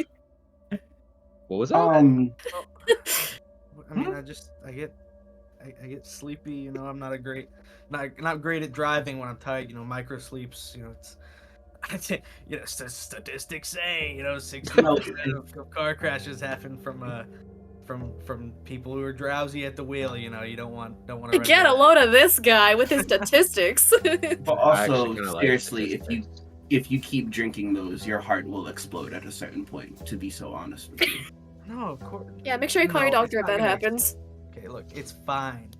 I've been Yeah, doing this cocaine's a long probably better time. for you. I've been doing this a long time. This sound. All right. Well, I mean, Mike, I don't mind bunking with you. I keep to myself. You know, Sure, so you know you won't that's even fine. That's what you know wanna I'm do. there. I want to Who hear more wants about the to be bumping? DeLorean. Well, I mean, we can all talk, and then we can go to our rooms. I'm just saying like my stuff, but like I think it's kind of late. We can admire the car in the morning. okay. No, but I'm rooming with the professor. I don't care Oh, okay. You don't know my profession. Alright. because I see. You're right. You look like a teacher and the educator. I guess. Built like a teacher. You're Only We both have the because same nerd. surname, Doctor. yeah, we both are doctors. So fucking nerd. I think there's technically four people with a doctorate here. I think so actually. Yeah. Nice. All right, so I guess that means it's Michael, Marcus, Darnell, Alejandro, Richard, Lulu. Is that correct? Yeah. I Yeah. guess so. All right. So, Marcus, Yeah. roll a sanity check. Oh fuck. Okay. yeah, that's why I didn't want to be here. So Okay. You're I trying to don't- get under your current sanity score. Okay. And Let's see. let me take a look at what that score is. That's how many dice. 75. You're trying to get under 75. Okay, I could do that. Oh, okay, that landed on a bunch of other stuff. No, I didn't do it. 94. Okay. Oh, You no. take 3 points of unnatural sanity damage from reading that Okay. Bible.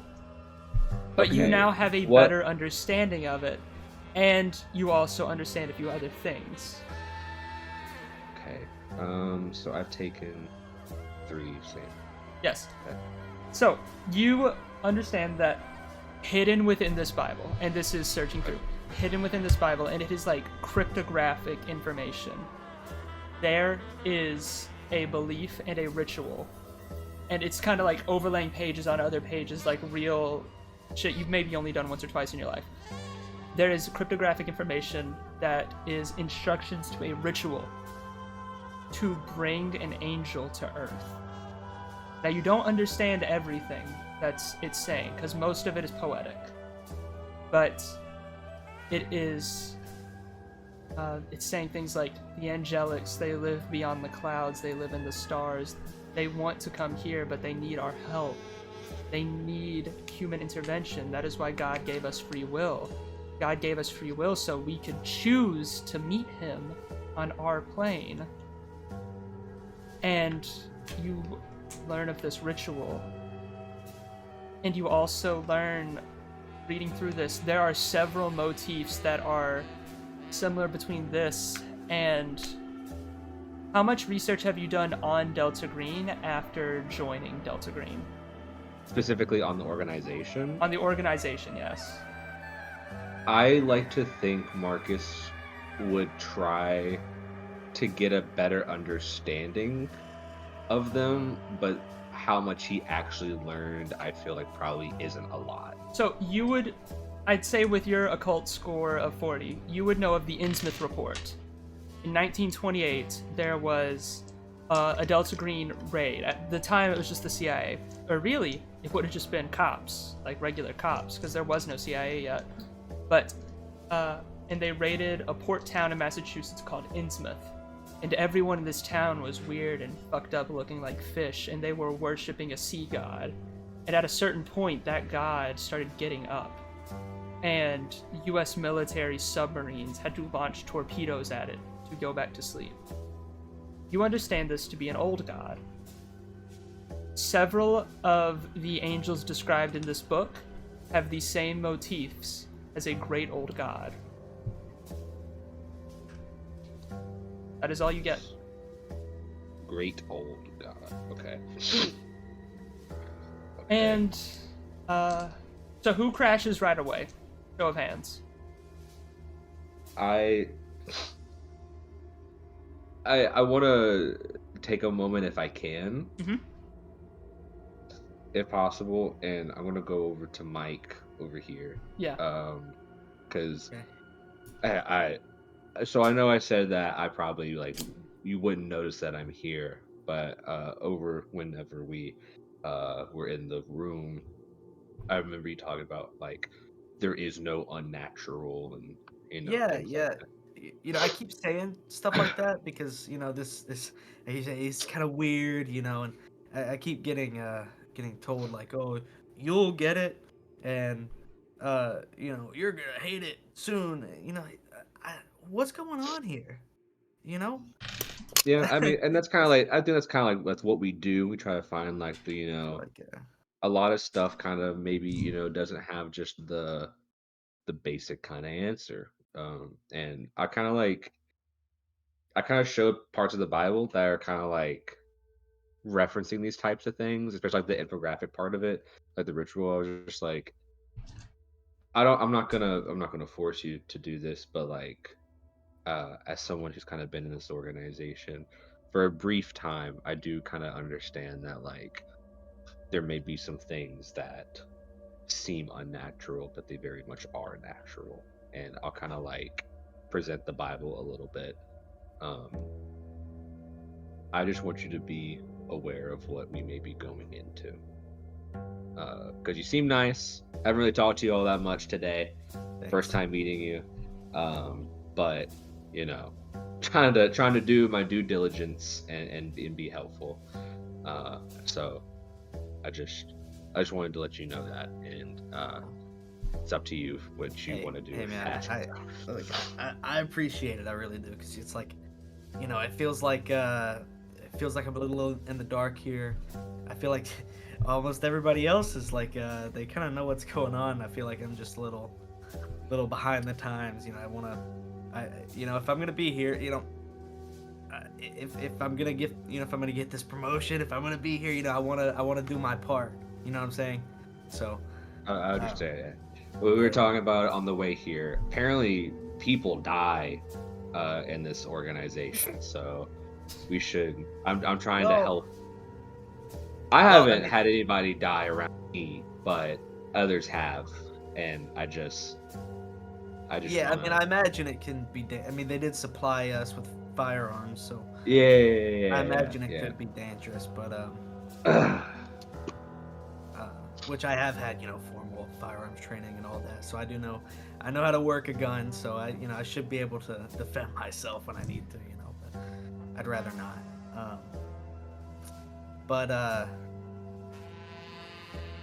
Yes, it's. I'm gonna try to be open-minded, but yeah. I get it, and it's just all a little weird. I understand, and we'll hopefully we'll see what happens. So maybe something weird will happen, But I'm gonna go to bed now. Have a good one.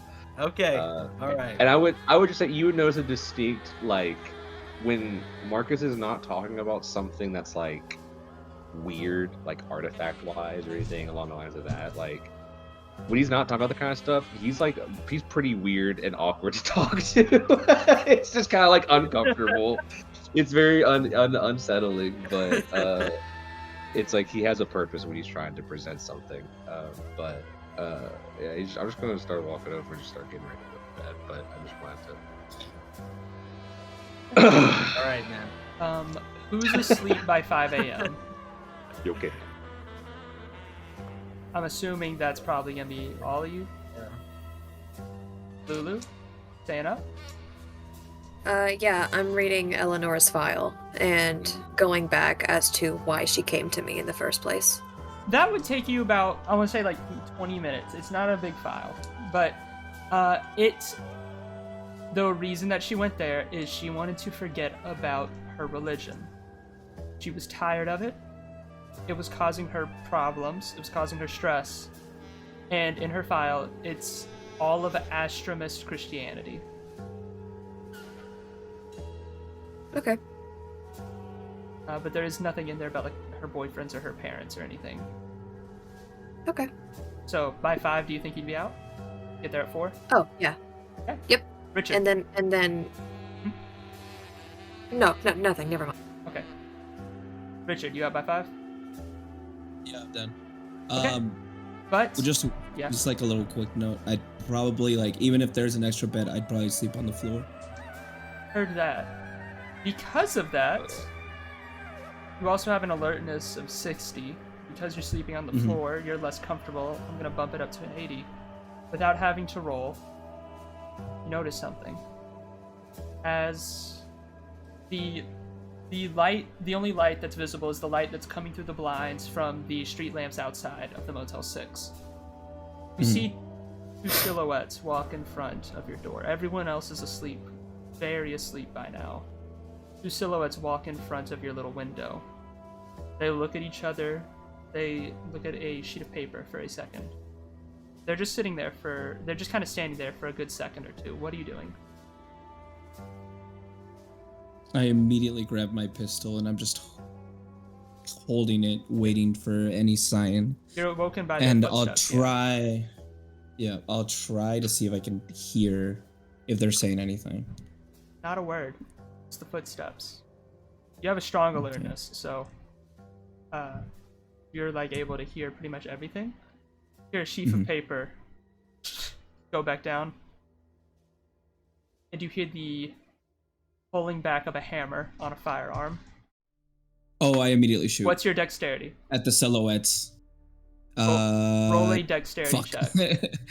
Fuck. Not good. Oh, okay. Horrible. 79. 79. Is that under? Damn. That is way over. Oh, that's way I'm only over. 45. You do not raise your gun in time. 2 bullets crash through the window. And I need everyone to get your dexterity scores ready because this is going to be the first combat of Delta Green. So, Oh 2 shit! bullets crash through the window. The first one rolls over their gun skill, fully misses, but breaks the window. Everyone's awake by this point. How do you roll for? You don't. Like, It's just your raw score. And so I'm about to go through after the Okay, surprise word. round. Second bullet, glass is broken, they can see in a little better, is a 32. This is going straight at you. This is small arms though. 3 damage to you, Richard. All right. So this is 3 damage, a hot bullet. Bam! Right in the shoulder blade, just pierces through, blood splats out the other side. Let's go. Let's get some initiative made. All right, so who's got a 15? Does anyone have a 15 or higher in dexterity? I do. Okay, I do. Michael, what do you have? 17. I think that means you go first. Darnell? 17. Okay, y'all are gonna go at the same time. Lulu? 16. 16. And who's got under 16? Me. Who do you think is closest? Alejandro, what do you have? 9. You're going at the same time as Val? Who? Or, Me. Richard? That's what I thought. Richard. And Friends are Marcus, not- are you between 9 and 14? I am. I have an 11. All right, that's the order of initiative. So, Michael and Darnell, you hear a gunshot blast out. You're immediately jolted awake. You have time for one action, and that action is moving, attacking, aiming, pinning, disarming, stuff like that. So what's the first thing you do? I grab my like scalpels and throwing knives, and I want to kind of like peer around, like, because they're not facing us at the moment. They're like shooting inside. The way that I'm picturing it is that you guys got rooms sort of next to each other, at least on the same floor. The rightmost room, which is Richard and Lulu, is getting Swiss cheese right now. And so you peer out and you see two folks in trench coats. And since your action was movement, that's going to be, or since you moved, that's going to be your action. Is that cool? I was gonna say, is there a way that I could like kind of like like stealth? I don't know. Like, you haven't made or yourself known. movement. So it's like, it's cool. You haven't made yourself known yet. Okay, then yeah, then I guess I will. Oh, you can't do multiple things. So I guess It's I'll just the move. one. It's you move or you attack. Yeah. So you might have to attack next round. Yeah, I'll just move and get in a better position. Okay. Yeah. Mike. Yeah, I mean, I'm gonna run over. I'm gonna, jump up out of bed. I run over to the door, and am I allowed to just like throw that thing open? Yeah, you opening the door. Yeah, you kick that door open it regular style, however you want, and Okay. you see the same thing. I'm not gonna play like the feet game.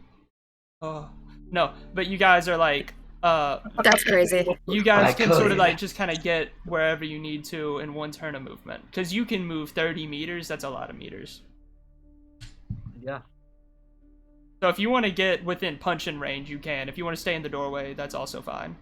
No, I'm gonna stay in the doorway, peer out, see what I'm looking at, and draw my sidearm. All right, Marcus. Wait. Shouldn't it be Lulu next? Oh, you're right, Lulu. I'm so sorry. It's because I'm a woman. Is that what's happening here? It fully is, now that you mention it. No. Okay, well, I think I think my turn is going to be a waste of time anyway because I'm just going to run and duck and hide. Yeah, say no, that. you use the dodge skill. So, if anybody shoots at you, you can roll a dodge check to see if you dodge the attack. But since you're getting behind full cover, like under the bed, you're not going to be a target for the next like volley of shots. Marcus. Knowing I'm not a fighter, but like I will if I have to, I'm just gonna kind of like roll off the bed and like get into my bag, and then I'm gonna try if that's too much, but I will take the aim action and just kind of point it at the door, like waiting for someone to show up. At your door, and you're like kind of the door down, so yeah. And also, your roommate is like in that doorway.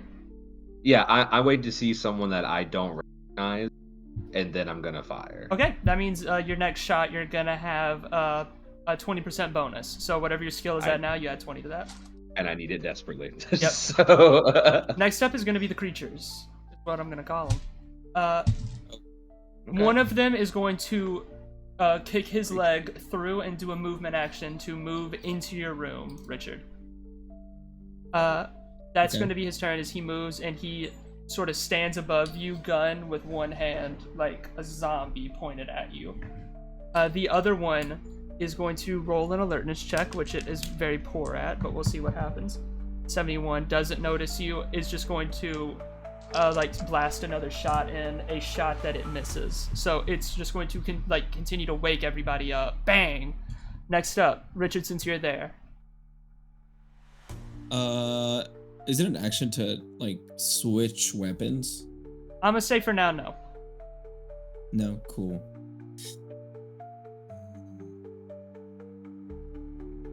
Actually, yeah. Do these things look like the dude that came in? Yeah. Does he look like he's wearing armor of any kind? Like, does it look? He's got a coat on, so He's got a coat it's on, hard so to I can't tell. really tell. But with your trained eyes, you would be able to it doesn't look like a vest under there. Oh, perfect. So I'm just gonna stand. I guess I would have been standing at this point, right? Just stand up, and like, for crying out loud, damn it, and shoot him point blank with shotgun. Shotgun point blank. Okay. Roll firearms. Range. Were you like sleeping on that? What kind of shotgun? I sleep on all my. I got a slugger. What it says. Wait. It's a slug. Oh, a slugger. Okay. Yeah, I sleep with all my weapons on me, dog. All right. Give me that roll. Hiya. Oh, that's actually good. 40. 40. Which Okay. is under 60. Which is under 60. So you're gonna hit. Roll me that shotgun point blank damage. I believe I have this pulled up, but That's gonna be 8. it's gonna be 8. All right. Yeah. Yeah. You flip it over, bang, huge. There's like 4 types of guns. There's pop, pow, bang, and boom. This is a boom stick. This is a shotgun. So what you all heard previously were pop, pop, pops. This is an explosion coming out of this room. The body of the guy kicks back, slams against the back wall, and kind of like falls a little bit to the floor. And then the arms start like lifting themselves up a little bit. There is no blood. Alejandro. I will take movement and go and basically hide behind one of the cars that isn't mine. All right, so you're jumping out into like the Into the parking lot, yeah. You're like, fuck this shit, and I hide behind one of the poor people cars. Exactly. You got weapons with you?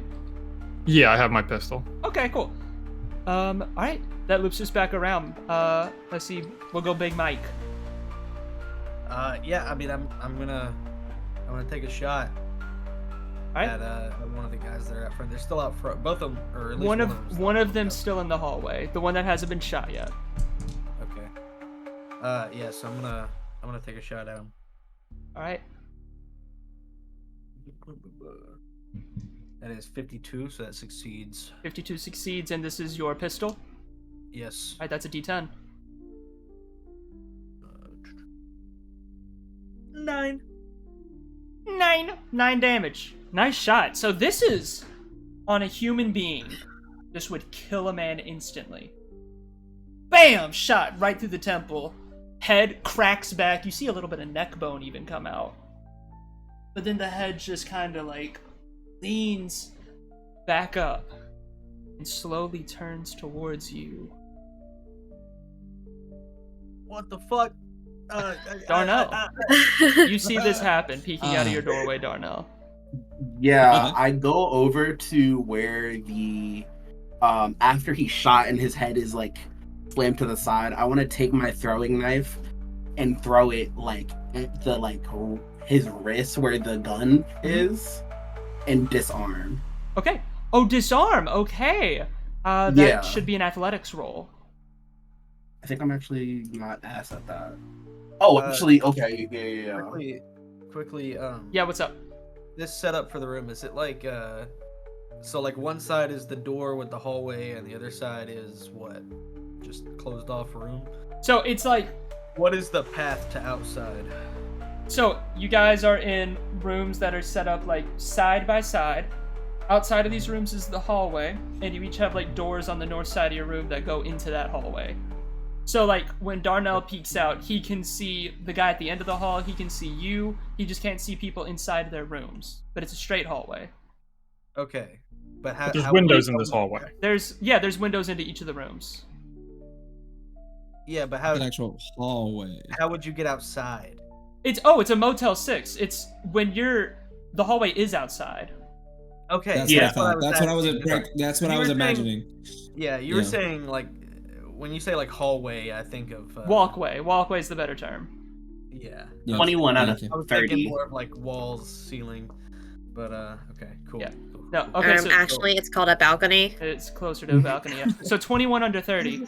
You Yeah. So you're line it up. Gun clatters out of the hand. So it's like, and it's almost instant the way that you two react. So it's bullet to the head while the arm is like kind of like shockwave from the attack. Gun gone. Both of you are pretty shocked though at the the fortitude of this thing. Next up is Lulu. Can I aim from underneath the bed? Yes, fully. Since That's cool. y'all ever seen Kill Bill? For the people that have seen Kill Bill, Yo. it's what the girl does. Image of Kill Bill doing that, flashing up on the screen now. But it's, yeah, you can like lay under the bed and aim. The next shot you take will have a 20% advantage. Okay, I'll do that. Next up, Marcus. So after hearing the gunshots and the firearms and hearing Mike be like, "What the fuck?" I'm gonna. If I move now, do I still keep the aim benefit? Or yes. Okay, so hearing that, I'm gonna keep the gun pointed, and I'm just gonna kind of like rise up and like shakily start walking out into the hallway. Mm-hmm. I'm by no means trained, but I'm just like, I feel like I should kind of help. So I'm just, what's going on? Everybody, get down! We're FBI! I'm perfectly normal.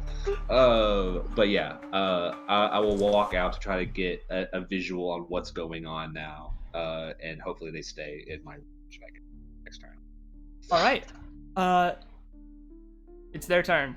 The one outside looks over at you, Mike, and sprints at you. That's his turn, but it is like it is fully Oh no! like looking at you side of the head. You see almost human eyes, and it is running at you. Its next turn it will attack. The one inside of the hotel. It's going to use its turn, since you are within 3 meters, Richard. You are within fighting range. It is going to drop the gun. You're still on the ground. Go up to you and slam its fist down as hard as it can. And this is a 44 under 50, a critical hit, which you really do not want right about now. And this is going to be a fat stack of damage. What's your hit points looking like? I'll let y'all decide. Do you want 2d10 or do you want 1d10 doubled? 2d10. Oh, 2d10. 2d10. 2d10. Don't smoke my twin. And double it. He comes up to you, lifts a fist up into the air. Your gun is like swiftly trying to match its pace. Cracks you in the throat, rips to the side. Richard is unconscious. I always sleep with my guns. People die on these missions. Let's go, baby. Yeah. Alejandro, it is your turn. You see from the outside the guy running. Yeah, I'm gonna kneecap him. Pip. Okay. Hell yeah. Let's see what that firearm skill doing. 61. Over 40. Over 40. Yeah. Oh. So in Delta Green, when you shoot, it's not like one bullet. It's like kind of a ball. So pa pa pa pa, and pew pew pew, going wide. One hits a window of like somebody's room. It's a no-go. Big Mike running right at you. Michael. Creature's running right at you. At this point, it could be melee distance. So what are my options for actions? You can disarm, you can pin, you can dodge, when you dodge, you do rollies against all melee attacks. You can like strike it with a physical weapon or shoot at it again. Okay, here's what I'm gonna do. Oh god, I did not say hello to you, Google. So here's what I'm gonna do. Yeah. Damn.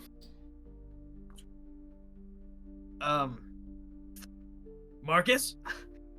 Yeah. Follow Talking me. is a free action. Okay. Talking is a free action. Okay. Marcus, follow me, and I book it. I fucking book it. I hop the railing, and I book it to my car, to my agency vehicle. You're hopping and you're jumping down. I am jumping the railing. Okay, you're good. Alejandro, you Are we see in the this and you're second like, okay, the newbies are jumping down. You don't take fall damage, you're good. Okay. You have a decent athletics score, so you're all right on that. Yeah, I'm going straight to the company car, and I told Marcus to follow me, and it's not it's not worth it. Don't fight. I cover no. Darnell, Yeah. you see this I happen. I just watched a man take a fucking 45 to the fucking 38. head. No, this is my See anything? I'm in my room. Oh, this is your service. Oh, you mean this is my 38 caliber service pistol. I just watched him take to the dome. I'm going to get the heavy weaponry. All right. Darnell, you see this happen. It sprints past you. Like, it's, like, going the other way. Yeah. I don't see the one that's inside, and that was the one that was damaged already, correct? They're both damaged 9 and 8. The one that's outside's damaged 9, one that's inside's damaged 8. Oh, Lulu, you're so fucking alone. Yeah. I'm gonna go to the one that has the 9 as it runs past me. Yeah. I'm going to I just take out a scalpel and I run with like almost like joy in my heart and go behind and like stab in the side of the neck with the scalpel. Okay. Since he hit within 3 meters of you, you can do that without using a movement turn. Since within 3 meters is the golden number for melee. Okay. So roll me a melee weapons attack.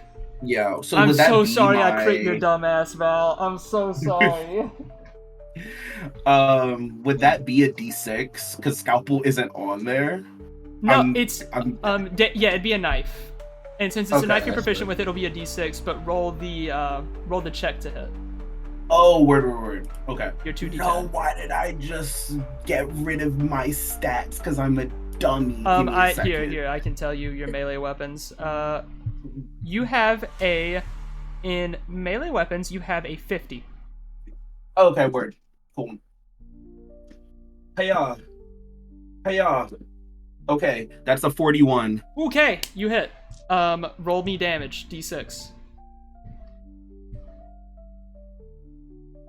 6! Hold Yes! This thing's now taken 15. Walk behind. You expect a satisfying Kurosawa. You do not get that. What you get is the head tilting back in a more fucked up way than it was before. As in, fully... My headphones came unplugged, hold on. But fully around the back, you see eyeballs. Those eyeballs are not the size of human eyes. They are fucking weird. The eyeballs are weird, and when you touch the body, it feels like a corpse. I just get another knife and ready to do it on the other side. I'm just getting prepared. Just like, Next up is Marcus. No, Lulu. You can shoot. Oh, wait, you're right. I'm so chungus, bro. Lulu, it's your turn. You're in a room with the thing. You have a plus 20 to your shooting. Are you gonna take a shot, or are you gonna keep hiding? Yeah, I'm gonna pop this sucker. Okay. Pop this bitch ass! Get his dumbass! Get him! Get him! Yeah, you're alone in the room now, so. Can you tell that I've been playing too much of GTA San Andreas? I'm here for you. Get his dumb ass! Yeah! Can I get 2 number 9s, one with a large fry and a large soak, and a number 49? All right. Okay. It's so roll to hit, right? Roll to hit. You're trying to get under. What's your firearm skill normally? Is it 20? It's in my skills, right? Firearm, yeah, it's 20. Okay, you're trying to get under a 40, which you have a 40% chance of this, but you're a Funger girly. You know about dice rolls. You know about flipping coins. Come on. 10. 10! Damn. Okay. Hey! 1d10 Damn. damage. You pop his bitch ass. Pop his You said- bitch ass. You said Jesus 1d10, correct? A d10, yes. D10. Okay. I'm just making sure that we're on the same A page here. 10-sided die. That is a 9. As a 9! Yeah. Alright. Get his ass. He has now taken 17 Boom. damage. Right there, a 9. Where do you Hell shoot him? yeah. Where do you shoot him? Right in the fucking face. Alright, he's taken slug round, giant, like, fist-sized hole in the chest. And now, bam, bullet to the fucking eye. Blast out the other Get side. pissed on. No, Actually, this one doesn't blast out the other side. This one sticks in for even more damage. You can tell now it is like fully makes one eye contact. Get this guy an with you. Oscar. One eye contact with you, and on its turn, it's going to move towards you. Oh shit! Marcus, now it is your turn. Okay, so there's one in the room and the one that's running. Is it running because it's trying to chase Mike, or is it still running in my direction? It's like trying to stop and reposition to chase Mike, because Mike is that the the one I biggest threat. stabbed? Wait, you're right. No, it's turned 'Cause around I looking was- at Darnell. It's turned around not looking at you, looking at Darnell. Okay, if it's looking at, okay, because I look at I watch Mike jump, and I understand that I'm not that kind of guy. But I've been shakily holding this pistol. He about to shoot my ass. If you fumble, you will shoot, and I quote, his ass. So I'm gonna roll and I'm gonna fire. Okay. Shoot. Oh, he about to You shoot get that plus cheese on 20 my bonus. shit. So I need to get under a 60. Okay, that's easy. That's doable. Guy like you're you, him. Because I have aim. Yeah, you have Typically aim. it's Okay. yeah. So. Okay. So 15. scared. 15. Okay. Roll a d10. And this is like a volley. It's not just one shot. When it's a headshot, it's one shot. Okay. But this is like 7. pow, pow, pow. 7? Okay.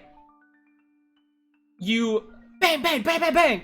And Darnell, you see the skin on this thing kind of protrude out from the bullets hitting it, but not quite breaking through. What were you saying, Marcus? I would say, Darno, you would see as he's firing, Marcus' eyes are closed. The way I'm about to It's throw a knife at you. He's like, it's like I don't want to do this. Each shot like scares him. But the creature crumbles down. Oh, hell yeah. Crumbles down, head falls forward, and kinda off. It's out of combat. You've killed that one. Okay. Yeah. Now help me. No, now I'm on my way. Now it's the creature's turn. Okay, you guys not really good at gauging distance. Do you think from the window of a Motel 6 to the farthest bed, would you say that that's over 3 meters? I'm American. I don't know. 3 meters. 9 feet, 9 feet. Oh yeah. I would say that dropped that's out of over 9 college, feet. so I don't know. I'd say that's over 9 I feet. think it's over. That's I think over it's now. Okay. I mean, your Yeah. average room is like The 15 room's gotta be feet, like, so- yeah, that's what I was gonna say, 15. Then its turn is going to be lumbering over to you and standing above the bed, not looking down. You just see ankles. Bite him. No. Can I just like gnaw on him like a chihuahua? Once it gets to your turn, absolutely. But right now, it is Alejandro's turn. I definitely don't have a shot on that thing then. Unfortunately, unless you're trying to Hail Mary a grenade or something. Yeah, so Oh, no. throw a grenade in there. Maybe you jump Throw on the a gun at it. Maybe you get on a car, maybe. Go back in time to where it's outside. Yeah. Because my view of the motel was very different. I thought this was a 1-story motel. It's I think most of them are 2 stories, but Yeah, it's not most about. of them. actually roll a luck roll. Are you on the first or the second floor? Bam, 43. 43, you're on the first floor. Wait, You've got I a think view. We have to be on the second floor, don't we? Well, I mean, like, Thanks. nothing second floor-y has happened, really. You guys jumped I over. did jump from the second floor. Yeah, but it's not like you took fall damage. So, like, mechanically, Yeah. We like, good, there we isn't been, like, a good, difference. we- You jumped the He- railing. His ankles are You jumped fine. the His ankles are railing. fine. If you took, Yeah, if you he- took fall damage from that, then I would say, yes, you are confirmed. But, Okay. I mean, since it's, like, there was, like, misconceptions of how this looked, then... Yeah, I imagine we were on a bottom floor and I could just run out to my car. Like, that's Yeah. what I saw. Okay, then yeah. First floor Andes. You jumped Then I like might you have a jumped shot. railing. You do might have a shot. Great, I'll just take another volley into that room. You. I just want to say real Into quick. the Jackson just said, and I quote, "You do might have a chance." And I said it on Right. purpose. 76 above 40. Mm-mm. Let's Another, go. another like Marcus is like, You're like, okay, this one, bang. Nope. Okay, this one, bang. Mm-mm. Just a reminder to mark off if you fail a check. Can I Yes. do that 3 times for firearms now? I think it's only a one-time thing, Only but we'll talk about it. Next, back at the top of the initiative, Marcus, not Marcus, Michael. You are outside. You've gotten to your car, and since it's first floor, you can see into the room. And we've been ruling it as not a turn to pick up a weapon. So, Okay. what's in the trunk? So in my trunk, I have 2 firearms. I have a Remington Model 87 12 gauge in the vehicle, Oh, and this then I cat. also have an M4 carbine, so 5.56 fully automatic assault rifle. And if that's a Damn. weapon with a lethality rating. So yeah. So I will be retrieving the M4 carbine rifle. Okay. And am I able to see into the room from my vantage point? Yeah, you guys are in like just the parking lot, first floor. At this point, Right. like you know which room that they're in. It might be dark, but you've got a full auto weapon. So I'm able to judge. I know. If I fire in there, I know who's who. Yeah, you know who's who. And you don't Okay. know this, but she's under the bed. So she's not really Okay. at risk of being shot, but you don't know that. Right. Okay. So I'm gonna line it up, and I'm gonna take I'm gonna fire a volley into at the torso. If you hit me and pop this face. of the guy. Roll me Look, I'm a trained officer. Okay. I am a surgeon. roll me a firearms check. Okay. Firearms check. Fuck, now I gotta do that the next time. I'm like, if someone gets really That's a- wounded, that's I'm gonna a- have to stitch them up and say that. 43. No, we do have someone very wounded. We do have 43 someone over bleeding what? on the ground. Do what? 43 over what? Oh wait, which one am I? Firearms. 43. 43 over 70. Okay. You hit. Roll me 2d10 and let's see if it gets under 10. And if not, then we just add the 2d10 together. Okay. And I mean like a d100. Like, because it's a percentage chance with lethality. If you get under the lethality rating, it's an instant kill. Oh hell yeah, that's Okay, crazy. so- And if it's not, then you still just add the damage. 59, bitch. 59? Yeah, then 69. it takes... Oh, 69. Then it takes 15 damage. Still. Because it's still even though it wasn't just an instant kill headshot, it's still a fully automatic weapon. So, it's going to take 15 damage. That brings it down. So, Phew. it's bam, brrr, like fully automatic. Shot, shot, shot, shot, shot. Bang, bang, bang, bang, bang. Lulu, for you, this is pants-shittingly terrifying. I don't know if you're that type of person. Probably anyone else at the motel. And probably to anyone, yeah, the regular people sleeping at this motel. And Oh yeah, I forgot there are other people who are using this motel. yeah, and so pants-shittingly terrifying. But you, from your perspective, it's just the ankles start like gyrating, shaking, like quivering, and then it falls flat over with about 10 shots in the back. Damn. Combat is ended. And we will see you next time. That's the end of the session. We'll find out what happens to Richard next time. No. Oh man, this is look. I'm gonna be honest. This shit ain't worth 20 grand. Oh, it ain't? It ain't? I need a little more. This Well, ain't worth someone- 20 grand anymore.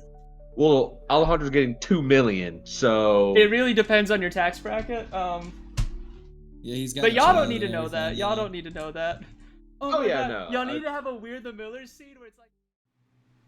Oh, hey, it's you again. Thank you for watching through the whole thing. I really appreciate that. We'll be back soon with another installment of Delta Green, the 1987 incident. I know you all are probably dying to find out what happened to Richard. I'll have you know I had him roll a Constitution roll to see where he ends up, but it's really up in the air. Here's an update on the items of the checklist that got completed during this session. Seems to be only 2 right now. one of them was involuntary, but you know, that's just how the die goes. Again, links to everyone else's projects and work in the description, as well as music that was used in the video. Again, thank you all very much for listening, and we will be back soon. I heavily appreciate being able to be a part of your lives for even just 2.5 hours. Thank you so much.